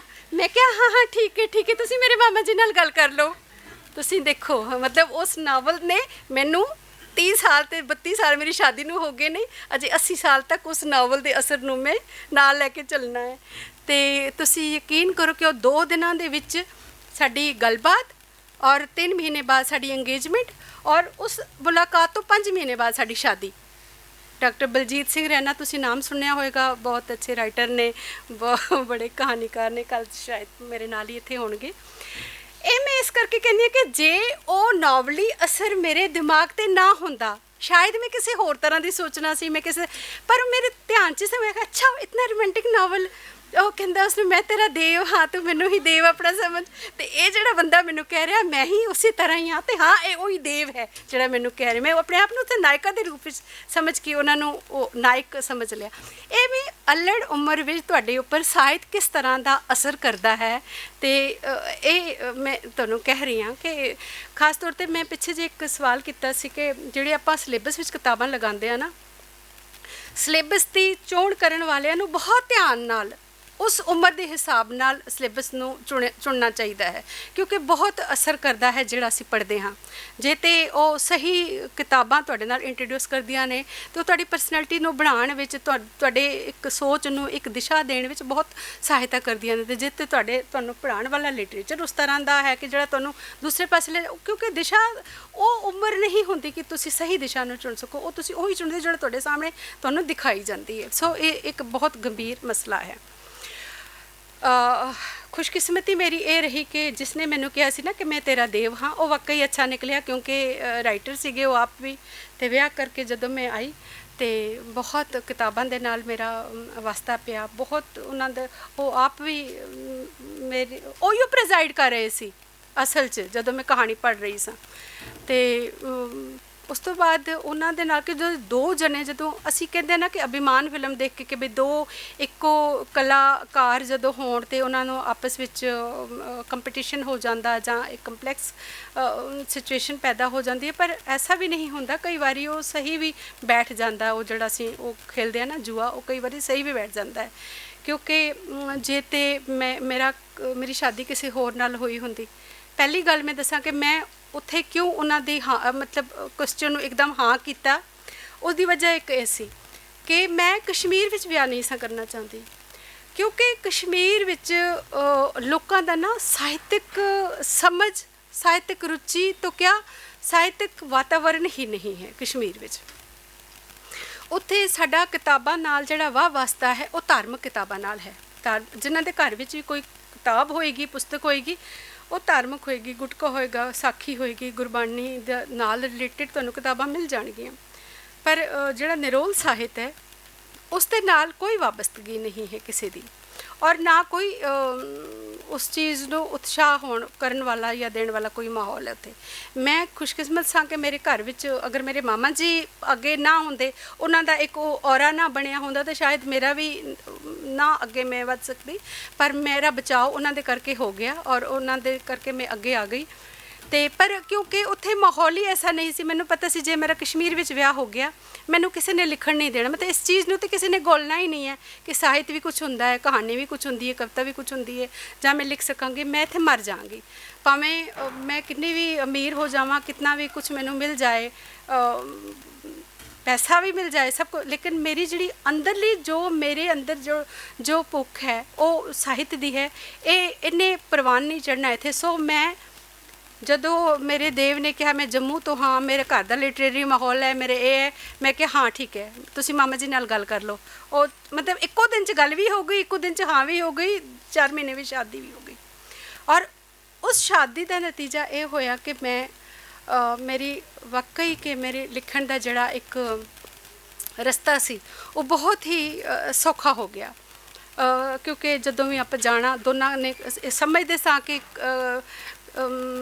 ਕਿਸੇ ਸਾਹਿਤਕ ਫੰਕਸ਼ਨ ਵਿੱਚ ਜਾਣਾ ਹੈ, ਇੱਕੋ ਜਿਹੇ ਦੋਸਤ ਸਨ ਸਾਡੇ, ਇੱਕੋ ਜਿਹੇ ਸਾਡਾ ਮਾਹੌਲ ਸੀ, ਅਤੇ ਆਉਣ ਜਾਣ 'ਚ ਕਿਧਰੇ ਵੀ ਕਿਸੇ ਸਮਾਗਮ 'ਚ ਜਾਂ ਲਿਖਣ 'ਚ ਇੱਕ ਦੂਸਰੇ ਦੇ ਨਾਲ ਕਿਤਾਬਾਂ ਦੇ ਇਸ ਵਿੱਚ ਜਾਂ ਲਿਖਦੇ ਹੋਏ ਵੀ ਅਸੀਂ ਜਦੋਂ ਅਸੀਂ ਪਹਿਲੇ ਕ੍ਰਿਟਿਕ ਅਸੀਂ ਇੱਕ ਦੂਸਰੇ ਦੇ ਆਪਾਂ ਦੋਵੇਂ ਹੀ ਹੁੰਦੇ ਹਾਂ। ਮੈਂ ਅਗਰ ਕੁਛ ਲਿਖਦੀ ਹਾਂ ਤਾਂ ਮੈਂ ਉਹਨਾਂ ਨੂੰ ਬਿਠਾ ਦਿਆਂਗੀ ਕਿ ਮੈਂ ਲਿਖਿਆ, ਤੁਸੀਂ ਸੁਣੋ ਵੀ ਚਲੋ ਕਿਤੇ ਨਾ ਕਿਤੇ ਤੁਸੀਂ ਮੈਨੂੰ ਕੋਈ ਉਹ ਦੇ ਦਿਓਗੇ, ਕੋਈ ਸਲਾਹ ਦੇ ਦਿਓਗੇ, ਜਾਂ ਉਹ ਲਿਖਣਗੇ ਅਤੇ ਮੈਂ ਉਹਨਾਂ ਨੂੰ ਕੋਈ ਨਾ ਕੋਈ ਸਲਾਹ ਆਪਣੇ ਤੌਰ 'ਤੇ ਜਿਹੜੀ ਦੇਖਾਂਗੇ ਦੇ ਦਿਆਂਗੇ। ਸੋ ਸਾਨੂੰ ਦੋਨਾਂ ਦਾ ਇੱਕ ਦੂਸਰੇ ਨੂੰ ਬਹੁਤ ਸਹਾਰਾ ਹੋਇਆ। ਹਾਲਾਂਕਿ ਮੇਰਾ ਲਿਖਣ ਦਾ ਸਟਾਈਲ ਬਿਲਕੁਲ ਵੱਖਰਾ ਹੈ, ਉਹਨਾਂ ਦੇ ਲਿਖਣ ਦਾ ਸਟਾਈਲ ਬਿਲਕੁਲ ਵੱਖਰਾ ਹੈ, ਅਤੇ ਮੇਰੇ ਉੱਪਰ ਕਸ਼ਮੀਰ ਇਸ ਕਰਕੇ ਹਾਵੀ ਹੈ ਮੇਰੇ ਲਿਖਤ ਉੱਪਰ ਕਿ ਮੈਂ 3 ਨਾਵਲ ਜਿਹੜੇ ਲਿਖੇ ਨੇ, ਮੇਰਾ ਸ਼ਿਕਾਰਗਾਹ ਹੈ ਜਾਂ ਮਾਇਆ ਉਸ ਤੋਂ ਬਾਅਦ ਆਇਆ, ਉਸ ਤੋਂ ਬਾਅਦ ਚਸ਼ਮੇ ਬੁਲਬੁਲ ਜਿਹੜਾ ਆਇਆ, ਆਪਾਂ ਇਹਨਾਂ ਦੇ ਬਾਰੇ ਬਾਅਦ 'ਚ ਗੱਲ ਕਰਾਂਗੇ। ਚਸ਼ਮੇ ਇਹ ਕਿਉਂਕਿ ਕਸ਼ਮੀਰ ਦਾ ਜਿਹੜਾ ਮੇਰੇ ਅਚੇਤ ਸੁਚੇਤ ਵਿੱਚ ਇਹ ਮੇਰੇ ਮਨ ਵਿੱਚ ਸੀਗਾ ਕਿ ਕਸ਼ਮੀਰ ਨੂੰ ਕਿਸੇ ਨੇ ਨਹੀਂ ਜਾਣਿਆ, ਖਾਸ ਤੌਰ 'ਤੇ ਕਸ਼ਮੀਰ ਵਿੱਚ ਜਿਹੜੇ ਪੰਜਾਬੀ ਨੇ, ਸਿੱਖ ਜਿਹੜੇ ਨੇ, ਉਹਨਾਂ ਨੂੰ ਕੋਈ ਨਹੀਂ ਜਾਣਦਾ। ਅਤੇ ਮੈਂ ਆਪਣੀਆਂ ਲਿਖਤਾਂ ਰਾਹੀਂ, ਆਪਣੇ ਉਸ ਕਹਾਣੀ ਰਾਹੀਂ ਜਾਂ ਮੈਂ ਆਪਣੇ ਨਾਵਲ ਰਾਹੀਂ ਜਿਤਨਾ ਮੇਰੇ ਤੋਂ ਹੋ ਸਕੇਗਾ ਮੈਂ ਇਹ ਕਰਾਂਗੀ। ਕਸ਼ਮੀਰ ਦੀ ਭਾਸ਼ਾ ਨੂੰ, ਕਸ਼ਮੀਰ ਦੇ ਡਾਇਲੈਕਟ ਨੂੰ, ਕਸ਼ਮੀਰ ਦੇ ਫੋਕਲੋਰ ਨੂੰ ਜਿਤਨਾ ਹੋ ਸਕੇਗਾ ਮੈਂ ਉਸ ਨੂੰ ਸਾਰੀ ਜਿਹੜਾ ਮੇਨ ਸਟਰੀਮ ਹੈ, ਜਿਹੜਾ ਮੇਨ ਪੰਜਾਬੀ ਜਿਹੜਾ ਹੈ ਉਸ ਦੇ ਨਾਲ ਉਹਨਾਂ ਨੂੰ ਇੰਟਰੋਡਿਊਸ ਕਰਾਂਗੀ ਕਿ ਇਹ ਵੀ ਕਸ਼ਮੀਰ ਦਾ ਜਿਹੜਾ ਇੱਕ ਵੱਖਰਾ ਡਾਇਲੈਕਟ ਹੈ, ਇਹ ਵੀ ਪੰਜਾਬੀ ਦਾ ਹੀ ਇੱਕ ਹਿੱਸਾ ਹੈ। ਸੋ ਇਸ ਨੂੰ ਵੀ ਐਕਸੈਪਟ ਕਰਨਾ ਸਾਡੀ ਜ਼ਰੂਰਤ ਹੈ। ਆਪਾਂ ਜਦੋਂ ਪੰਜਾਬੀ ਦੀ ਗੱਲ ਕਰਦੇ ਹਾਂ ਨਾ ਕਿ ਪੂਰੇ ਇੰਡੀਆ ਤੋਂ ਹੀ ਨਹੀਂ ਬਾਕੀ ਦੁਨੀਆ ਦੇ ਵਿੱਚ ਪੰਜਾਬੀ ਛਾਇਆ ਹੋਇਆ, ਅਤੇ ਮੇਰਾ ਉਸ ਵਕਤ ਇਹ ਵੀ ਕੁਐਸਚਨ ਹੁੰਦਾ ਹੈ ਕਿ ਇੱਕ ਲਖਨਪੁਰ ਤੋਂ ਪਾਰ ਹੀ ਤੇ ਕਸ਼ਮੀਰ ਹੈ, ਪਰ ਕਸ਼ਮੀਰ ਦੇ ਸਾਹਿਤ ਨੂੰ ਇਤਨਾ ਜ਼ਿਆਦਾ ਮੇਨ ਸਟਰੀਮ ਵਿੱਚ ਉਹ ਸਥਾਨ ਹੁਣ ਤੱਕ ਨਹੀਂ ਸੀ ਮਿਲਿਆ ਹੋਇਆ ਜਿਹੜਾ ਕਿ ਮਿਲਣਾ ਚਾਹੀਦਾ ਸੀ। ਹਾਲਾਂਕਿ ਇਹ ਨਹੀਂ ਹੈ ਕਿ ਸ਼ਿਕਾਰਗਾਹ ਹੀ ਪਹਿਲਾ ਨਾਵਲ ਹੈ ਜਾਂ ਪਹਿਲੀ ਰਚਨਾ ਹੈ ਜਿਹੜੀ ਇਤਨੀ ਸਮਰੱਥ ਸੀ, ਜਿਸ ਨੇ ਮੇਨ ਸਟਰੀਮ ਵਿੱਚ ਆਪਣਾ ਇੱਕ ਸਥਾਨ ਬਣਾਇਆ। ਮੇਰੇ ਤੋਂ ਪਹਿਲਾਂ ਵੀ ਬਹੁਤ ਜਿਹੜੇ ਜਿਨ੍ਹਾਂ ਨੇ ਸਿਰਜਣਾ ਕੀਤੀ ਹੈ, ਨਾਵਲ ਲਿਖੇ ਨੇ, ਗੁਰਚਰਨ ਸਿੰਘ ਗੁਲਸ਼ਨ ਨੇ, ਰਿਸ਼ਪਾਲ ਸਿੰਘ ਵਾਲੀ ਨੇ, ਹੋਰ ਵੀ ਕਈ ਨੇ ਜਿਨ੍ਹਾਂ ਨੇ, ਖਾਲਿਦ ਹੁਸੈਨ ਨੇ, ਬਲਜੀਤ ਰੈਨਾ ਨੇ ਜਿਹੜੇ ਮੇਰੇ ਹਸਬੈਂਡ ਨੇ, ਹੋਰ ਬਹੁਤ ਮਤਲਬ ਬਹੁਤ ਲਿਖਿਆ ਗਿਆ ਹੈ, ਬਹੁਤ ਪ੍ਰੌੜ ਸਾਹਿਤ ਜਿਹੜਾ ਹੈ ਸਿਰਜਿਆ ਗਿਆ ਹੈ।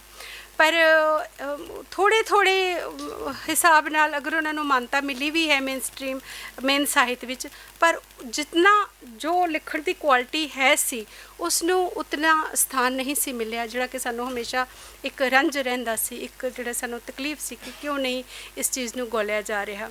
ਪਰ ਮੈਂ ਇਸ ਗੱਲ ਦਾ ਸ਼ੁਕਰਗੁਜ਼ਾਰੀ ਮੇਰੀ ਜ਼ਰੂਰ ਹੈ ਕਿ ਸ਼ਿਕਾਰਗਾਹ ਕਿਉਂਕਿ ਰਿਲੀਜ਼ ਹੀ ਇੱਥੇ ਹੋਇਆ, 18 ਪੇਪਰ ਉਹਦੇ ਉੱਪਰ ਪੜ੍ਹੇ ਗਏ ਸਨ, ਔਰ ਸਾਰੇ ਪੇਪਰਸ ਨੂੰ ਫਿਰ ਡਾਕਟਰ ਗੁਰਮੁਖ ਸਿੰਘ ਨੇ ਇੱਕ ਕਿਤਾਬ ਐਡਿਟ ਕੀਤੀ ਜਿਹਦੇ ਵਿੱਚ ਉਹ ਸ਼ਾਮਿਲ ਕੀਤੇ ਗਏ ਸਾਰੇ ਪੇਪਰਸ।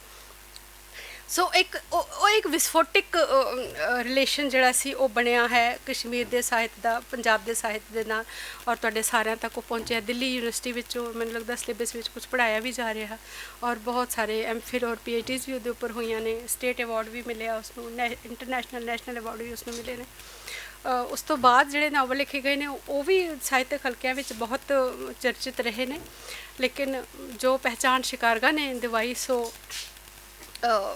ਉਸ ਚੀਜ਼ ਦਾ ਮੈਨੂੰ ਹਮੇਸ਼ਾ ਹੀ ਖੁਸ਼ੀ ਰਹੇਗੀ।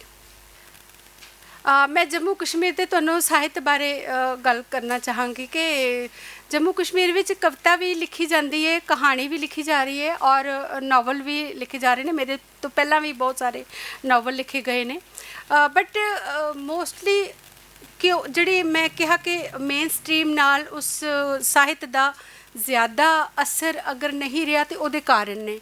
जिस तरह मैं कह रही सी कि साड़ी जी पंजाबी है ना जम्मू कश्मीर की, उहदा बोलन का जड़ा लहजा है वो बिल्कुल वखरा है। सो बोलन के लहजे के मुताबिक जड़ा है साडा जड़ा ग्रैमर है ना, आम तौर पर जोड़े राइटर्स ने उन्हां दे ग्रैमर विच भी उन्हां दी लिखत विच भी वो जड़ा फ़र्क है, वो डायलैक्ट का जड़ा फ़र्क है वो साफ तौर पर नज़र आता है। जे आपां लिखांगे ना तो जिस तरह की असी वोकैबलरी पंजाबी जी स्टैंडर्ड पंजाबी है उसनों यूज़ करांगे, पर जिहड़ा कश्मीर वाला लिखेगा ना उहदे उपर उस पंजाबी का, उस डोगरी का, उस उर्दू का जरूर प्रभाव होएगा। शायद मेरे बोलन विच ही तुहानूं ये प्रभाव जिहड़ा नज़र आंदा होएगा जां मेरी लिखत विच ही नज़र आंदा होएगा। ते उस प्रभाव दे करके उस गल नूं एक वक्रे डायलैक्ट विच लिखण दे करके जिहड़ा कश्मीर विच पंजाबी साहित्य जिहड़ा रचिया गया उन्हें अपना उतना असर नहीं सी पाया होया मेन स्ट्रीम साहित्य के उपर जिन्ना कि मेरे पहला खालिद हुसैन साहब ने जां बलजीत रैना दे उन्हां, क्योंकि बलजीत रैना जो मैं अपने हसबैंड की गल करा उन्हां दा लिटरेरी सफ़र जिहड़ा वो कलकत्ता तो बंगाल तो शुरू होया क्योंकि उत्थे मैडिकल कर रहे सीगे। सो उन्हां दी लिखत दे उपर उस जिहड़ा मेन पंजाबी है उसका असर सी।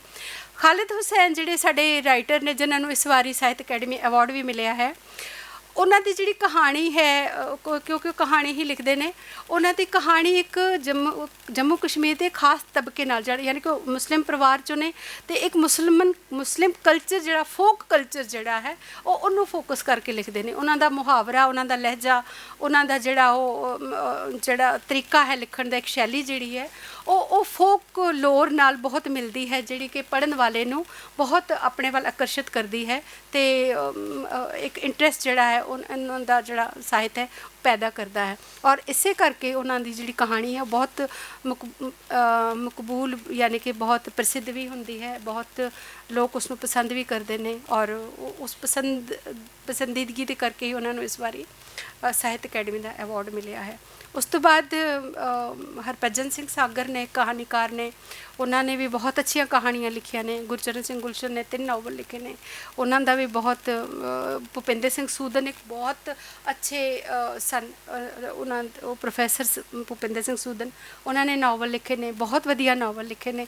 पर मसला उही होया कि उदों साडा संचार माध्यम जिहड़ा सी वो इन्ना पावरफुल नहीं सी कि उन्हां दा ओ स्थान उन्होंने मेन स्ट्रीम विच मिलदा जिहड़ा जिसका उन्होंने हक सी जिहड़ा उन्हां दा। दूसरी गल ये सी कि ये अज भी सानू थोड़े मसला है कि पढ़न की रुचि जिहड़ी है ना बहुत घट है उत्थे लोकां नू। ईवन कि जिहड़े राइटर ने वो भी पढ़न वाल ध्यान नहीं देंदे, लिखण वाल ज़्यादा ध्यान देंदे ने। तो जदों आपां अगर कोई साहित्य लिख रहे हाँ, जदों असीं पढ़दे नहीं तो सानू अपने समकालीन साहित्य का बिल्कुल नहीं पता चलता कि मैं जो लिख रही हाँ मेरे नाल लिखण वाला जिहड़ा है ओदी लिखत, ओदा सोच, ओदी सोच उडारी है, ओदा जिहड़ा साहित्य है वो साडे तो कितना अगे है जां कितना पिछे है, तो असीं अपने आप नूं उत्थे उस साहित्य के कंपैरिजन विच कित्थे खड़ा देखते हैं। तो सो लिखण दे नाल नाल जिहड़े पढ़न की जिहड़ी उन्हां दी रुचि घट सी उसने कश्मीरी पंजाबी साहित्य नूं कंपैरिजन विच किधरे खड़ा नहीं होण दिता, क्योंकि वो असी जदों अपने आप विच ही लिख रहे होंदे तो सानू ये नहीं पता कि अगे पिछे आले दुआले कित्थे तक असी पुजना है जां कित्थे लोग पुज चुके ने। इस करके भी उत्थे थोड़ी जी एक घाट रही है। पर हुण क्योंकि सारा कुछ ऑनलाइन हो गया, सब लोगों ने बाहर आना जाना शुरू कर दिता है, वो तो पढ़न दे भी और रिश्ते जिहड़े ने वो बहुत आपस विच एक दूसरे के नाल जुड़ चुके ने।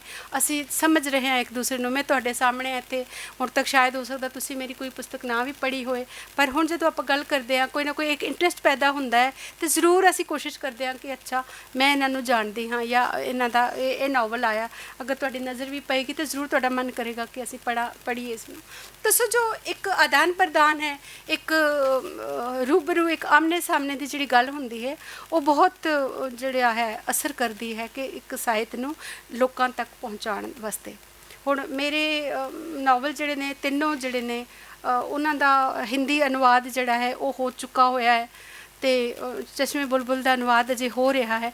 तो सो जो असी दूसरिया भाषावां विच अनुवाद हुंदे आ तो पंजाबी दे घेरे चों निकल के साडा होर विशाल घेरा बन जाता साडे ਸਾਹਿਤ दा। तो सो होर लोकां तक भी साडी लिखत और वो भी पहुँचती है।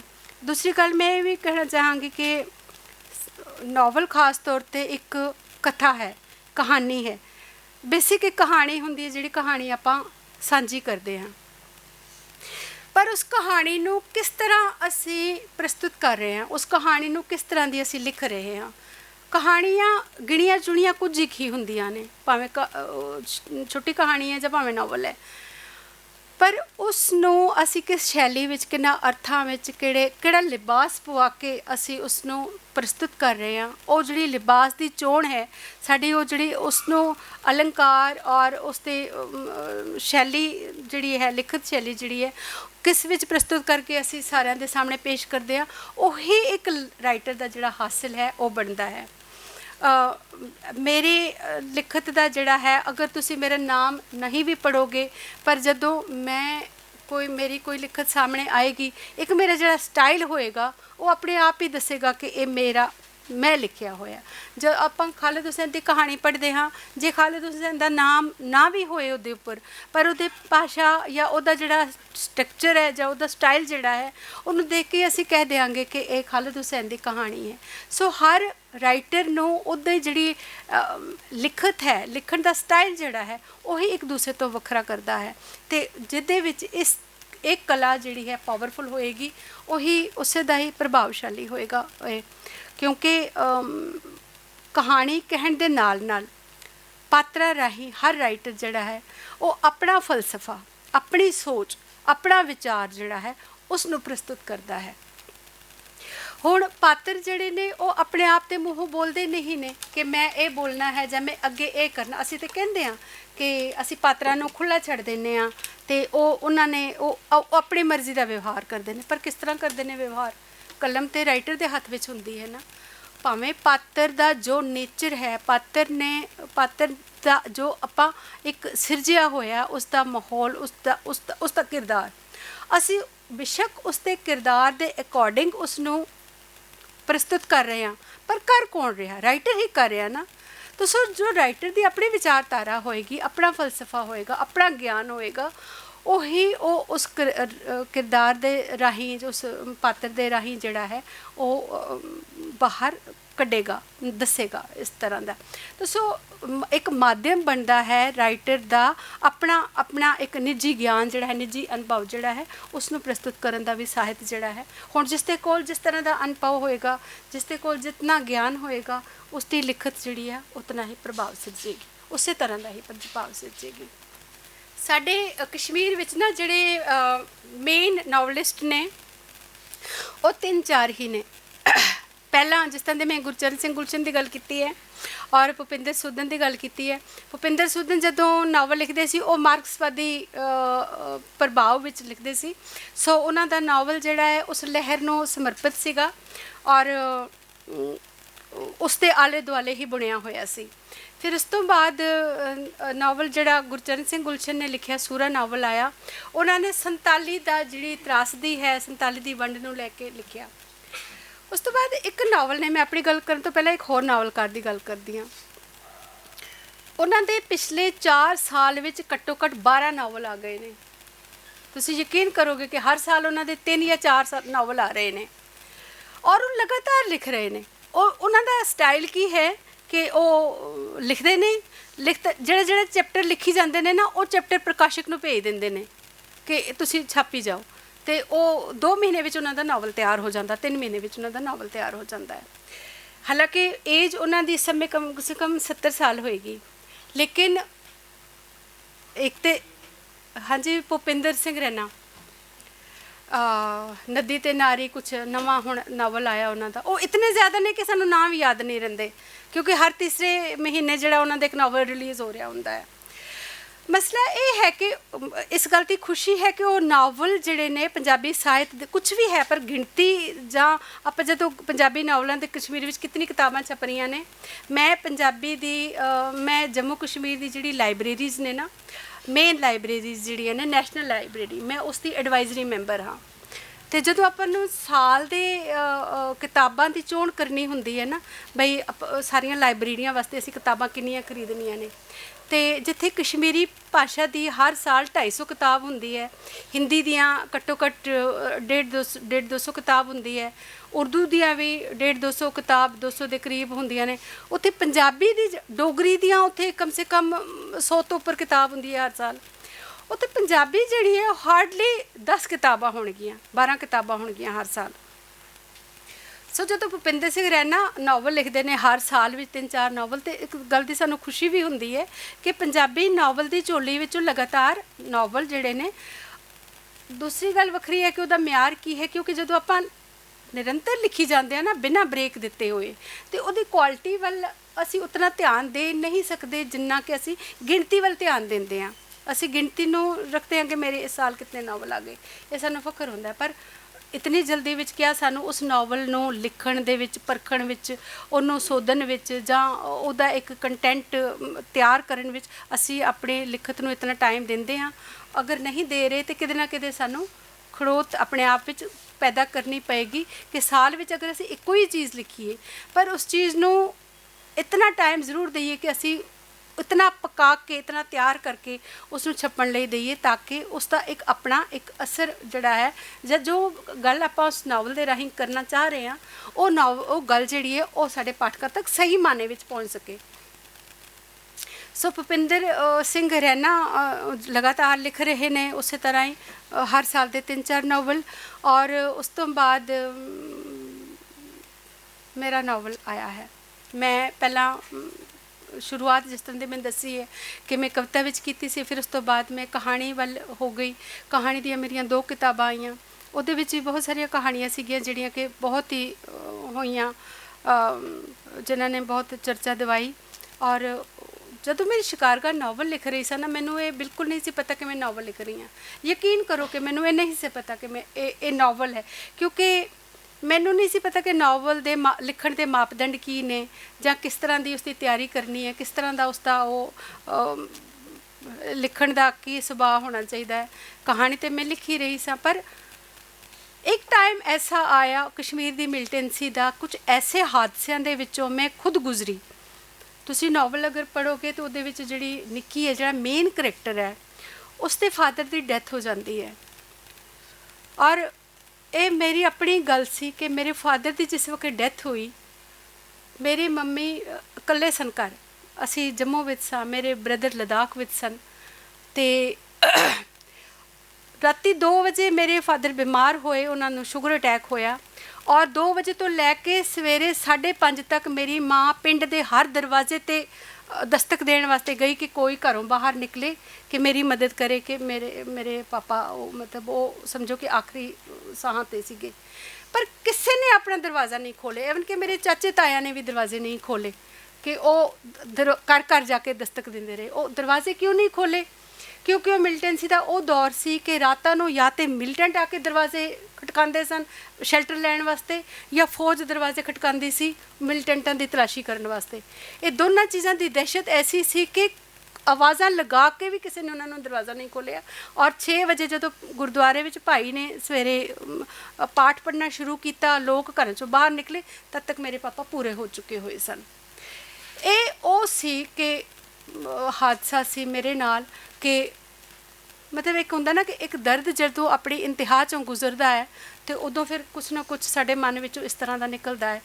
वो मैं कहानी, वो मैं उस सारे उस दर्द नूं मैं कहना चाह रही सा। मैनूं ये नहीं सी पता कि मैं नावल लिख रही हाँ, जां मैं की कर रही हाँ, पर मैं उस शिद्दत नूं, अपने दर्द की तकलीफ नूं किसी लफ्ज़ां विच कढ रही सा।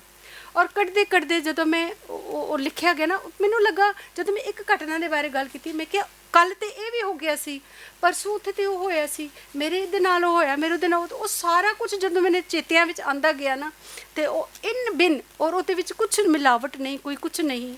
ਜਿਹੜਾ ਇੱਕ ਮੇਨ ਉਹਦੇ ਵਿੱਚ ਇੱਕ ਹਿੱਸਾ ਆਂਦਾ ਹੈ, ਜਿਹੜਾ ਮੇਨ ਕਰੈਕਟਰ ਨਿੱਕੀ ਹੈ, ਉਹਦਾ ਜਿਹੜਾ ਮੰਗੇਤਰ ਹੈ, ਉਹਦੇ ਨਾਲ ਉਹਦੀ ਸ਼ਾਦੀ ਹੋ ਰਹੀ ਹੁੰਦੀ ਹੈ, ਤੇ ਉਹ ਜਿਹੜਾ ਲਾੜਾ ਹੈ ਉਹ ਘੋੜੇ ਤੇ ਬੈਠ ਕੇ ਬਰਾਤ ਲੈ ਕੇ ਆ ਰਿਹਾ ਹੈ। ਉਹ ਜਦੋਂ ਉਹ ਮਿਲਣੀ ਕਰਨ ਲੱਗਦੇ ਨੇ ਨਾ ਸ਼ਾਦੀ ਵਿੱਚ, ਉਸੇ ਵਕਤ ਮਿਲੀਟੈਂਟਸ ਜਿਹੜੇ ਨੇ ਉਸਨੂੰ ਗੋਲੀ ਮਾਰ ਕੇ ਉਹਦੀ ਸ਼ੂਟ ਕਰ ਦਿੰਦੇ ਨੇ ਉਸ ਲਾੜੇ ਨੂੰ, ਤੇ ਉਹ ਧਰਤੀ ਤੇ ਡਿੱਗ ਜਾਂਦਾ ਹੈ। ਹੁਣ ਇਹ ਘਟਨਾ ਇੱਥੋਂ ਐ ਹੀ ਨਹੀਂ ਚੁੱਕੀ ਗਈ। ਇਹ ਘਟਨਾ ਸਾਡਾ ਮੇਰਾ ਆਪਣਾ ਕਜ਼ਨ ਸੀ, ਉਹ ਡੀਐਸਪੀ ਸੀਗਾ। ਉਹ ਡੀਐਸਪੀ ਜਿਹੜਾ ਸੀ ਉਹਦੀ ਡਿਊਟੀ ਇੱਕ ਬਹੁਤ ਮਿਲਟੈਂਟ ਪ੍ਰੋਨ ਏਰੀਆ ਵਿੱਚ ਲੱਗੀ ਹੋਈ ਸੀ। ਪੁੰਛ ਵਿੱਚ ਬਹੁਤ ਮਿਲਟੈਂਸੀ ਸੀਗੀ, ਤੇ ਉਹਨਾਂ ਨੂੰ ਪਤਾ ਲੱਗਾ ਕਿ ਉੱਥੇ ਮਿਲਟੈਂਟ ਜਿਹੜੇ ਨੇ ਇੱਕ ਬਿਲਡਿੰਗ ਵਿੱਚ ਛੁਪੇ ਹੋਏ ਨੇ, ਤੇ ਉਹ ਬਿਲਡਿੰਗ ਵਿੱਚ ਜਾ ਕੇ ਘੇਰਾ ਪਾ ਕੇ ਆਪਣੀ ਟੀਮ ਦੇ ਨਾਲ ਉੱਥੇ ਜਾਂਦਾ ਹੈ, ਔਰ ਜਾ ਕੇ ਉਹ ਲੈ ਕੇ ਉਹਨਾਂ ਨੂੰ ਅਨਾਉਂਸ ਕਰਦਾ ਕਿ ਤੁਸੀਂ ਸਰੈਂਡਰ ਕਰ ਦਿਓ, ਤੁਸੀਂ ਸਰੈਂਡਰ ਕਰ ਦਿਓ, ਅਸੀਂ ਤੁਹਾਨੂੰ ਘੇਰ ਕੇ ਬੈਠੇ ਹੋਏ ਹਾਂ। ਤੇ ਜਿਹੜੇ ਉਹ ਬਾਕੀ ਦੇ ਉਹਨਾਂ ਦੀ ਟੀਮ ਹੈ ਡੀਐਸਪੀ ਦੇ ਨਾਲ, ਮੇਰੇ ਕਜ਼ਨ ਦੇ ਨਾਲ, ਤੇ ਉਹ ਕਹਿੰਦੇ ਕਿ ਸਰ ਹਮ ਫਾਇਰਿੰਗ ਸ਼ੁਰੂ ਕਰ ਦੇ। ਉਹ ਕਹਿੰਦਾ ਨਹੀਂ, ਫਾਇਰਿੰਗ ਨਹੀਂ ਕਰਨੀ, ਆਪਾਂ ਇਹਨਾਂ ਨੂੰ ਪਕੜਨਾ ਹੈ, ਅਸੀਂ ਇਹਨਾਂ ਨੂੰ ਕਰਾਂਗੇ, ਪ੍ਰੈਸ਼ਰ ਕਰਾਂਗੇ, ਇਹ ਨਿਕਲ ਆਉਣਗੇ ਬਾਹਰ। ਤੇ ਉਹ ਜਦ ਤੱਕ ਉਹਨਾਂ ਨੂੰ ਪ੍ਰੈਸ਼ਰ ਬਣਾਉਣ ਦੇ ਕਰਕੇ ਬੋਲਦੇ ਹੀ ਹਨ ਕਿ ਤੁਸੀਂ ਬਾਹਰ ਨਿਕਲੋ, ਬਾਹਰ ਨਿਕਲੋ, ਅੰਦਰੋਂ ਇੱਕ ਮਿਲੀਟੈਂਟ ਸ਼ੂਟ ਕਰਦਾ, ਉਹਨੂੰ ਬਿਲਕੁਲ ਉਹਦੀ ਅੱਖ ਦੇ ਵਿੱਚੋਂ ਗੋਲੀ ਨਿਕਲ ਕੇ ਉਹਦੇ ਇੱਧਰੋਂ ਪਿੱਛੇ ਸਿਰ ਵਿੱਚੋਂ ਨਿਕਲ ਜਾਂਦੀ ਹੈ ਗੋਲੀ। ਹੁਣ ਇਹ ਮੇਰੇ ਕਜ਼ਨ ਦੀ ਘਟਨਾ ਹੈ, ਪਰ ਇਹ ਮੈਨੂੰ ਜੁੜੀ ਕਿੱਥੇ ਜਾ ਕੇ, ਉੱਥੇ ਨਾਲ ਉਸ ਰਾਜਵੀਰ ਦੇ ਜਦੋਂ ਵਿਆਹ ਵਿੱਚ, ਕਿਉਂਕਿ ਉਹਨਾਂ ਨੇ ਉਸਨੂੰ ਵੀ ਉਸੇ ਤਰ੍ਹਾਂ ਦੇ ਮਿਲੀਟੈਂਟਾਂ ਨੇ ਘੇਰਾ ਪਾਇਆ ਹੁੰਦਾ ਹੈ, ਜਾਂ ਮਤਲਬ ਉਸਨੇ ਮਿਲੀਟੈਂਟਾਂ ਨੂੰ ਪਕੜਿਆ, ਉਹਨੇ ਬਿੰਦੂ ਨੂੰ ਛਡਾਇਆ ਹੁੰਦਾ, ਜਿਹੜੀ ਬਿੰਦੂ ਅਗਵਾ ਹੁੰਦੀ ਹੈ, ਉਹੀ ਉਹ ਮਿਲੀਟੈਂਟ ਉਸਨੂੰ ਸ਼ੂਟ ਕਰਦਾ ਕਹਾਣੀ ਵਿੱਚ। ਹੁਣ ਅਸਲ ਹਕੀਕਤ ਵਿੱਚ ਉੱਥੇ ਉਹ ਸ਼ੂਟ ਹੋਇਆ। ਹੁਣ ਇਹ ਨਾਵਲੀ ਸਿਰਫ ਇੱਕ ਘਟਨਾ ਜਾਂ ਇਸ ਨੂੰ ਬਣਾਉਣ ਦੇ ਕਰਕੇ ਮੈਨੂੰ ਇਹ ਬਣਾਉਣਾ ਨਹੀਂ ਪਿਆ, ਇਹ ਕਿਉਂਕਿ ਇਹ ਹਾਦਸੇ ਨੇ ਜਿਹੜੇ ਸਾਡੇ ਨਾਲ ਵਾਪਰੇ ਨੇ, ਉਹਨਾਂ ਨੂੰ ਹੁਣ ਜੋੜਿਆ ਕਿਸ ਤਰ੍ਹਾਂ ਦੀ ਹੈ, ਉਹ ਪਰੋਇਆ ਕਿਸ ਤਰ੍ਹਾਂ ਦੀ ਹੈ, ਉਸ ਨੂੰ ਕਹਾਣੀ ਬਣਾਉਣ ਵਾਸਤੇ ਉਹ ਕੀਤਾ। ਪਰ ਜਿੰਨਾ ਕੁਛ ਤੁਸੀਂ ਉਹਦੇ ਵਿੱਚ ਪੜ੍ਹੋਗੇ, ਉਹ ਸਾਰਾ ਕੁਝ ਸਾਡੇ ਨਾਲ ਹੋਇਆ, ਵਾਪਰਿਆ। ਈਵਨ ਕਿ ਛੋਟੀ ਜਿਹੀ ਘਟਨਾ ਮੈਂ ਹੋਰ ਤੁਹਾਨੂੰ ਮੈਂ ਦੱਸਦੀ ਹਾਂ ਕਿ ਕਸ਼ਮੀਰ ਸਾਡੇ ਇੱਥੇ ਵੀ ਜਦੋਂ ਮਿਲਟੈਂਸੀ ਰਿਹਾ ਹੋਏਗਾ, ਅਤੇ ਇੱਥੇ ਵੀ ਤੁਸੀਂ ਦੇਖਿਆ ਹੋਏਗਾ ਕਿ ਉਹ ਫੌਜਾਂ ਜਿਹੜੀਆਂ ਨੇ ਉਹ ਬੱਸ ਵਿੱਚੋਂ ਉਤਾਰ ਕੇ ਸਵਾਰੀਆਂ ਨੂੰ ਤਲਾਸ਼ੀਆਂ ਲੈਂਦੀਆਂ ਨੇ। ਹੁੰਦਾ ਹੋਏਗਾ ਇਸ ਤਰ੍ਹਾਂ ਦੀ ਕਿ ਨਹੀਂ ਹੈ?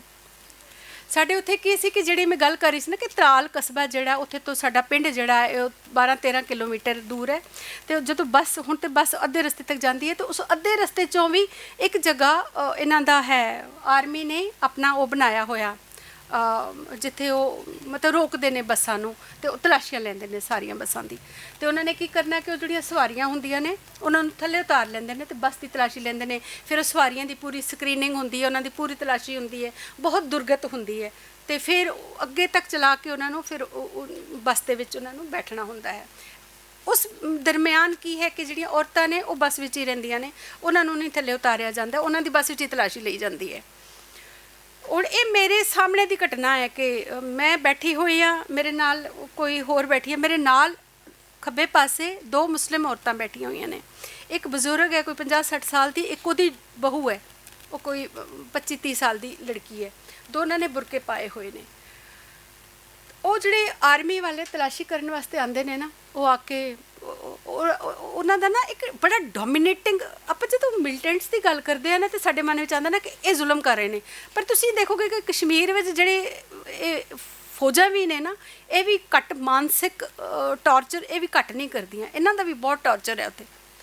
ਉਹ ਬੜੇ ਉਸ ਨਾਲ ਦਬਦਬੇ ਨਾਲ ਅੰਦਰ ਆਉਂਦੇ, ਹਾਂਜੀ ਬਤਾਓ ਜੀ, ਤਲਾਸ਼ੀ ਲਓ ਜੀ, ਇਹ ਕਰੋ ਜੀ, ਉਹ ਅੱਛਾ। ਫਿਰ ਉਹਨਾਂ ਦੇ 2 ਵੱਖਰੇ ਜਿਹੜਾ ਹੈ ਨਾ ਇਹ ਸੋਚ ਹੈ, ਉਹਨਾਂ ਨੂੰ ਪਤਾ ਸੀ ਸਰਦਾਰ ਅਸੀਂ ਹੈ, ਅਤੇ ਉਹਨਾਂ ਨੇ ਹਾਂਜੀ ਕਿਆ ਤਲਾਸ਼ੀ ਹੈ ਉਹ ਹੈ, ਉਹਨਾਂ ਨੇ ਦੇਖ ਲੈਣਾ। ਪਰ ਜਿਹੜੀਆਂ ਮੁਸਲਮਾਨ ਔਰਤਾਂ ਨੇ ਉਹਨਾਂ ਨੇ ਹਰ ਚੀਜ਼ ਪੁੱਛਣੀ, ਇਹ ਖੋਲੋ, ਇਹ ਖੋਲੋ, ਇਸमें क्या है, इसमें क्या है, इसमें क्या है। ਉਹ ਜਿਹੜੀਆਂ 2 ਔਰਤਾਂ ਬੈਠੀਆਂ ਹੋਈਆਂ ਨੇ ਨਾ, ਉਹਨਾਂ ਨੇ ਗੋਦ ਵਿੱਚ ਉਹ ਲਿਫਾਫੇ ਜੇ ਭਰੇ ਹੋਏ ਨੇ, ਬੈਗ ਜੇ ਚੁੱਕੇ ਹੋਏ ਨੇ, ਅਤੇ ਇਸ ਤਰ੍ਹਾਂ ਦੀ ਬੈਠੀ ਹੋਈ 2। ਉਹ ਇੱਕ ਫੌਜੀ ਜਿਹੜਾ ਸੀ ਉਹ ਬੰਦੂਕ ਦੀ ਨਾਲ ਹੀ ਨਾਲ ਉਸ ਨੂੰ ਕਹਿੰਦਾ ਇਹ ਕਿਆ ਹੈ, ਇਹ ਕਿਆ, ਉਹ ਕਹਿੰਦੀ ਇਹ ਕੇਲਾ ਹੈ, ਇਹ ਉਹ ਕਹਿੰਦੀ ਇਹ ਸੇਬ ਹੈ, ਕਸ਼ਮੀਰ ਵਿੱਚ ਬੋਲਦੀ ਹੈ।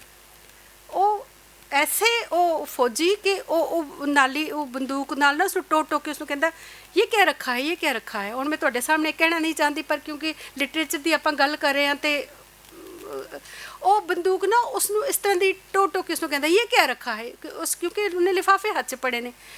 ਉਹ ਇੱਥੇ ਉੱਥੇ ਇੱਧਰ ਉੱਧਰ ਉਹ ਬੰਦੂਕ ਟੱਚ ਕਰਕੇ ਉਸਨੂੰ ਕਹਿੰਦਾ क्या रखा है, क्या रखा। ਉਹ ਜਿਹੜੀ कश्मीरी छोटी औरत है ना, ਉਹ शर्मा के ना डर के कहती है ये कुछ नहीं है, ये बब है। बब मीनस के वो अपने इस कहती कि तू मैनू टो के देख रहे हैं, लिफाफा नहीं है, मेरी छाती है, मेरा ये है। और मतलब तुम यकीन करो कि जो 2-3 बंदे अंदर आए तलाशी, वो ना खचरे हसना शुरू हो जाते हैं आपस में। तो वो उसको कहता बम रखा है, बम्ब है, बम्ब है, दिखाओ बम्ब कहाँ रखा है, दिखाओ बम्ब कहाँ है। तो वो जी सस सी ना वो गुस्से में उठ खड़ी हुई, उसको कहती है बम्ब नहीं है, ये बब है। तुमको पता है बब क्या होता है? मैं बताती हूँ तुम, इसको क्यों पूछता है, तुम मुझको पूछ बब क्या है। मैं तो तुम्हारी माँ जैसी हूँ ना, तुमने अपनी माँ का दूध पिया है ना, मुझे तो कोई शर्म नहीं है तुझे दिखाने में, मैं दिखाती हूँ तुझको। वो फिर वो शर्मसार जे होके उत्तर जा, शर्मिंदा वैसे फौजी नहीं सन होंदे, वो भी मस्ती मार के चले जाते। मतलब टॉर्चर देखो, जोड़े मुसलमान असी मिलिटेंट्स नूं इस वक्त कहते हैं ना कि वो बाकियां नूं टॉर्चर करते हैं, पर उन्हां दियां औरतां कितनियां टॉर्चर्ड ने उत्थे, इस दे बारे कोई गल नहीं करेगा।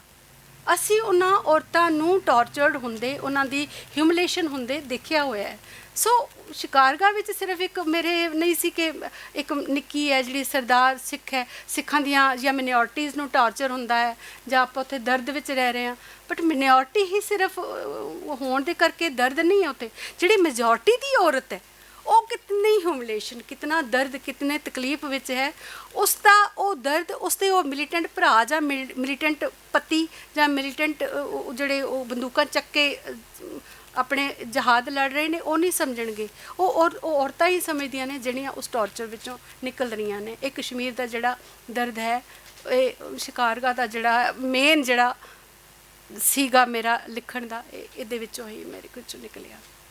मैं 3 नावल लिखे ने कश्मीर बारे।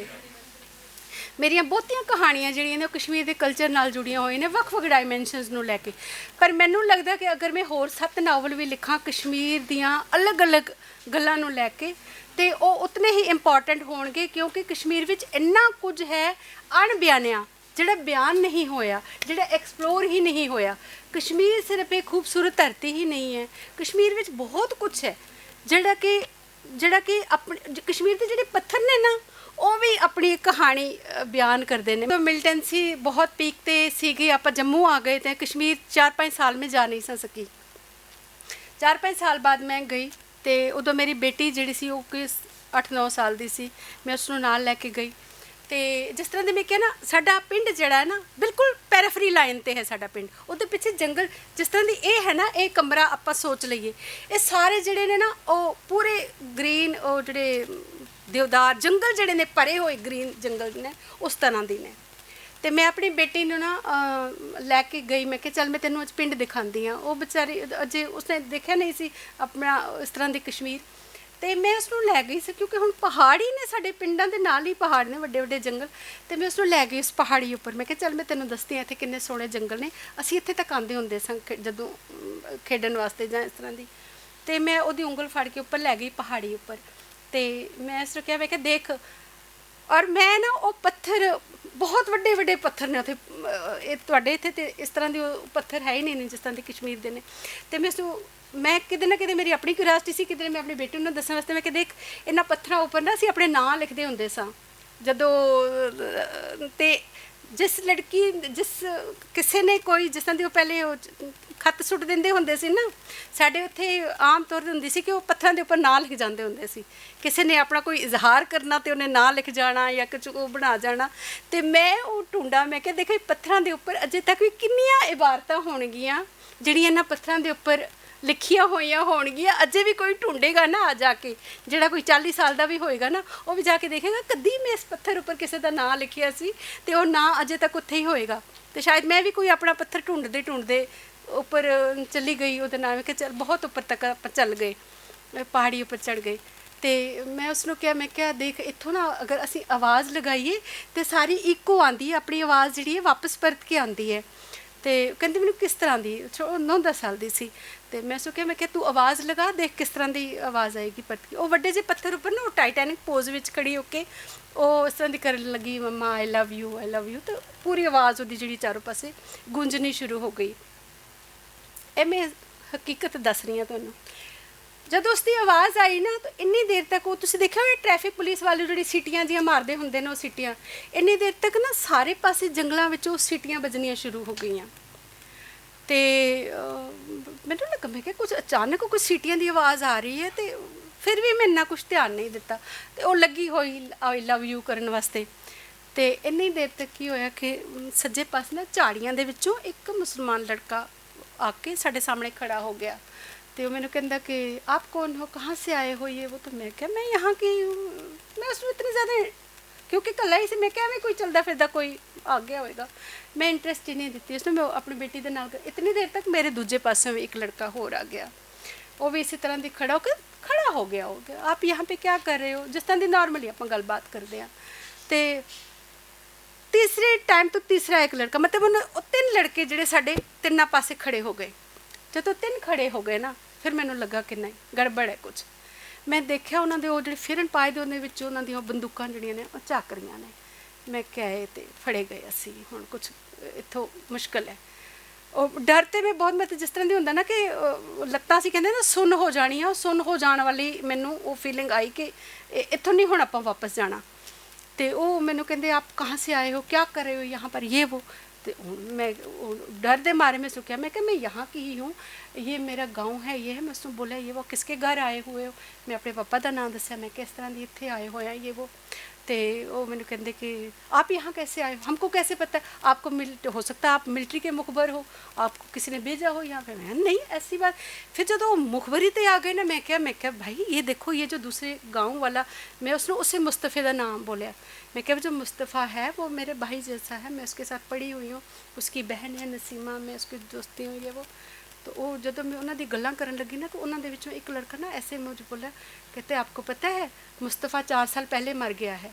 मैं क्या कैसे मर गया, तो उसको फ़ौज ने मार दिया था, अपने ही मिलिटेंटों ने मुखबरी करके उसको मार दिया। और उस अब वो 2-4 गल्लां इतनियां करन लगा तो मैं पता लग गया मैनू कि ये कौन ने। नहीं मैं अपनी बेटी का हाथ फड़िया तो उत्थों मतलब छूट वट के दौड़न लगी। मैं मतलब साड़ी चप्पलां भी निकल गई तो असीं उत्थों दौड़े। तो वो मैंने पिछों आवाज़ दे के कहता हमशीरा एक बात बताता हूँ कि ये कश्मीर अब पहले जैसा कश्मीर नहीं है जहाँ आप ऐसे घूम रहे हो, ऐसे मत आना। फिर उसने मैंने रोका, मैंने कहता जब आप ऊपर आ रहे थे ना, ऊपर से हमको वायरलेस मैसेज आया कि कोई 2 औरतें ऊपर आ रही हैं, इनको पता करो ये कौन है। उन्होंने ये लगा क्योंकि ऊपर जंगलों में सारे मिलिटेंटां दा उन्हों दा नैटवर्क है ऊपर सारा। उन्होंने सानू आंदे देखिया उत्थों सिग्नल उन्होंने ऊपर गया कि बई इन्हों रोक के पूछो कि कौन ने, ये ऊपर क्यों आ रहे हैं। ये किते आर्मी वालियां दे मुखबरी करन वाले तो नहीं, क्योंकि थोड़ा बहुता चेंज तो बंदा हो ही जाता। पिंडां वाले वाले असी नज़र नहीं सा आ रहे, और नहीं आप यहाँ पे।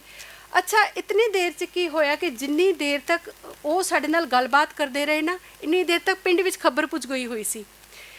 मैं उन्होंने कह रही सी ना, मैं अपने पापा का नाम दसिया कि मैं उन्होंने बेटी हाँ, मैं उन्होंने घर आए। उन्होंने साडे पिंड विच जिहड़े साडे लंबड़दार वगैरह ने ना, उन्होंने पुछ लिया करके कि बई ये सच कह रहे हैं, इस पिंड विच आए हुए ने, एक कितों जिन्ने तक असीं उत्थे पहुँचे उत्थे तक साडी सारी वेरीफिकेशन हो चुकी हुई सी। और जिन्नी देर तक असीं घर पहुँचे ना, अगले दिन मतलब रहन ते असीं भावें कितनी देर वास्ते गए सा, 2 दिन दे विच साडे घरदिआं नूं सानूं उत्थों जैसे तैसे कट के वापस जम्मू भेज दिता कि इन्होंने हुण तुहाडा खेड़ा नहीं छड्डना, इन्होंने हर दिन तुहाडी पता करन आ जाना कौन ने, कित्थों आए ने, की ते इन्होंने तंग करना। मतलब ਉਹ कश्मीर जिथे असी जम्मे पले, जिथे असी खेडे जिन्ना लोकां नाल। ते ਉਹ ਜਿਹੜਾ जिस मुंडे ने मैनू कहा ना मुस्तफा मर गया सी, ਉਹਦੇ चाचे का लड़का सी। वो कहता वो मेरा भाई था जो मर गया। मतलब ਉਹੀ ਉਹ लड़के ने, ਉਹੀ मिलिटेंट ने, ਉਹੀ ਜਿਹੜੇ ਸਾਡੇ ਨਾਲ खेड रहे ने, ਉਹੀ ਜਿਹੜੇ ਸਾਡੇ ਸਕੂਲਾਂ ਵਿੱਚ पढ़े हुए ने, ਉਹੀ ਉਹ बंदूकां ਚੱਕੇ ने। ਤੇ ਹੁਣ ਸਾਨੂੰ ਇਹ तो पता है कि ये बंदूकधारी ने, मिलिटेंट ने, पर उदों सानू ये भी पता कि इत्थे साडे नाल साडे दोस्त ने, ये साडे नाल खेडदे रहे ने, ये साडे नाल स्कूलां 'च जांदे रहे ने। उस तरह का ਉੱਥੇ ਹੋ ਕੇ ਵੀ ਨਾ ਸਾਨੂੰ ਉਸ ਤਰ੍ਹਾਂ ਦੀ ਉਹ ਡਰ ਨਹੀਂ ਲੱਗਦਾ। ਡਰ ਉਦੋਂ ਲੱਗਦਾ ਜਦੋਂ ਕੋਈ ਘਟਨਾ ਵਾਪਰਦੀ ਹੈ। ਉੱਥੇ ਫਿਰ ਉਹ ਘਟਨਾ ਫਿਰ ਸਾਰਿਆਂ ਵਾਸਤੇ, ਫਿਰ ਭਾਵੇਂ ਉਹਨਾਂ ਦੇ ਆਪਣੇ ਹੋਣ ਜਾਂ ਅਸੀਂ ਹੋਈਏ, ਪਰ ਸਾਨੂੰ ਉਸ ਤਰ੍ਹਾਂ ਦੀ ਉਹ ਜਿਸ ਤਰ੍ਹਾਂ ਦੀ ਦਹਿਸ਼ਤ ਦਾ ਇੱਕ ਸਾਡੇ ਉੱਪਰ ਬੋਝ ਹੈ ਨਾ ਕਿ ਕਸ਼ਮੀਰ ਵਿੱਚ ਜਾਣਾ, ਕਸ਼ਮੀਰ ਵਿੱਚ ਰਹਿਣਾ ਬਹੁਤ ਦਹਿਸ਼ਤ ਵਾਲੀ ਗੱਲ ਹੈ। ਉਸ ਤਰ੍ਹਾਂ ਦੀ ਆਮ ਲੋਕਾਂ ਨੂੰ ਉਸ ਤਰ੍ਹਾਂ ਦੀ ਉਹ ਦਹਿਸ਼ਤ ਦਾ ਫੀਲ ਨਹੀਂ ਹੈ। ਸਿਰਫ ਹਾਂ ਮਿਨੋਰਟੀ, ਹਾਂ ਡਰ ਹੈ ਕਿਸੇ ਵਕਤ ਵੀ ਸਾਨੂੰ ਕੁਝ ਵੀ ਸਾਡੇ ਨਾਲ ਹੋ ਸਕਦਾ ਹੈ। ਮਤਲਬ ਸਾਡੇ ਘਰਾਂ ਨੂੰ ਆ ਕੇ ਕੋਈ ਅੱਗ ਵੀ ਲਗਾ ਜਾਏਗਾ ਤੇ ਸਾਡੇ ਹੱਕ 'ਚ ਕੋਈ ਬੋਲਣ ਵਾਲਾ ਨਹੀਂ ਹੈ। ਜੇ ਰਾਤੀ ਆ ਕੇ ਕੋਈ ਦੰਗਾ ਫਸਾਦ ਕਰ ਦੇਣਗੇ, ਸਾਨੂੰ ਨਸਾਉਣ ਵਾਸਤੇ ਕਰਨਗੇ, ਤੇ ਉਸ ਵਕਤ ਸਾਡਾ ਕੋਈ ਉੱਥੇ ਦੇਖਭਾਲ ਕਰਨ ਵਾਲਾ ਜਾਂ ਸਾਨੂੰ ਪ੍ਰੋਟੈਕਟ ਕਰਨ ਵਾਲਾ ਕੋਈ ਨਹੀਂ ਹੈ। ਇਹ ਮਸਲੇ ਹਨ। ਬਾਕੀ ਸਾਡੀਆਂ ਜ਼ਮੀਨਾਂ ਵਿੱਚ ਉਹੀ ਮਜ਼ਦੂਰੀਆਂ ਕਰਦੇ ਨੇ, ਸਾਡੇ ਉਹਨਾਂ ਦੀ ਹੱਟੀਆਂ ਤੋਂ ਸਾਡੇ ਘਰਾਂ 'ਚ ਸਮਾਨ ਆਉਂਦੇ ਨੇ। ਅਜੇ ਵੀ ਜੋ ਕੋਈ ਕੰਮ ਹੁੰਦਾ ਸਾਡਾ ਉਹਨਾਂ ਦੇ ਨਾਲ ਹੀ ਹੁੰਦਾ, ਇਸ ਤਰ੍ਹਾਂ ਹੀ ਹੁੰਦਾ। ਉਹ ਤਾਣਾ ਬਾਣਾ ਟੁੱਟਿਆ ਨਹੀਂ ਹੈ, ਉਹ ਤਾਣਾ ਬਾਣਾ ਉਸੇ ਤਰ੍ਹਾਂ ਹੀ ਹੈ, ਪਰ ਅੰਦਰ ਖਾਤੇ ਜੋ ਦਹਿਸ਼ਤ ਹੈ, ਜੋ ਇੱਕ ਮਿਨੋਰਟੀ ਦਾ ਕੰਪਲੈਕਸ ਹੈ, ਜੋ ਦਰਦ ਹੈ, ਤਕਲੀਫ ਹੈ, ਸੋ ਹੈ ਇਹ। ਕਿਉਂਕਿ ਉੱਥੇ ਸਾਡੀ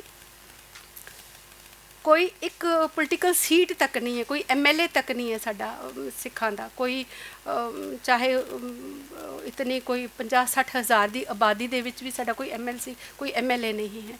ਮਤਲਬ ਇਹ ਇਸ ਚੀਜ਼ ਦੇ ਕਰਕੇ ਮੈਂ ਕਹਿ ਰਹੀ ਹਾਂ ਕਿ ਸਾਡੀ ਪੋਲੀਟੀਕਲ ਲੈਵਲ 'ਤੇ ਸਾਡੀ ਪਹੁੰਚ ਕਿੰਨੀ ਹੈ। ਪੋਲੀਟੀਕਲ ਪਹੁੰਚ 'ਤੇ ਸਾਡੀ ਪਹੁੰਚ ਜ਼ੀਰੋ ਹੈ, ਚਾਹੇ ਜੰਮੂ ਹੈ, ਕਸ਼ਮੀਰ ਹੈ।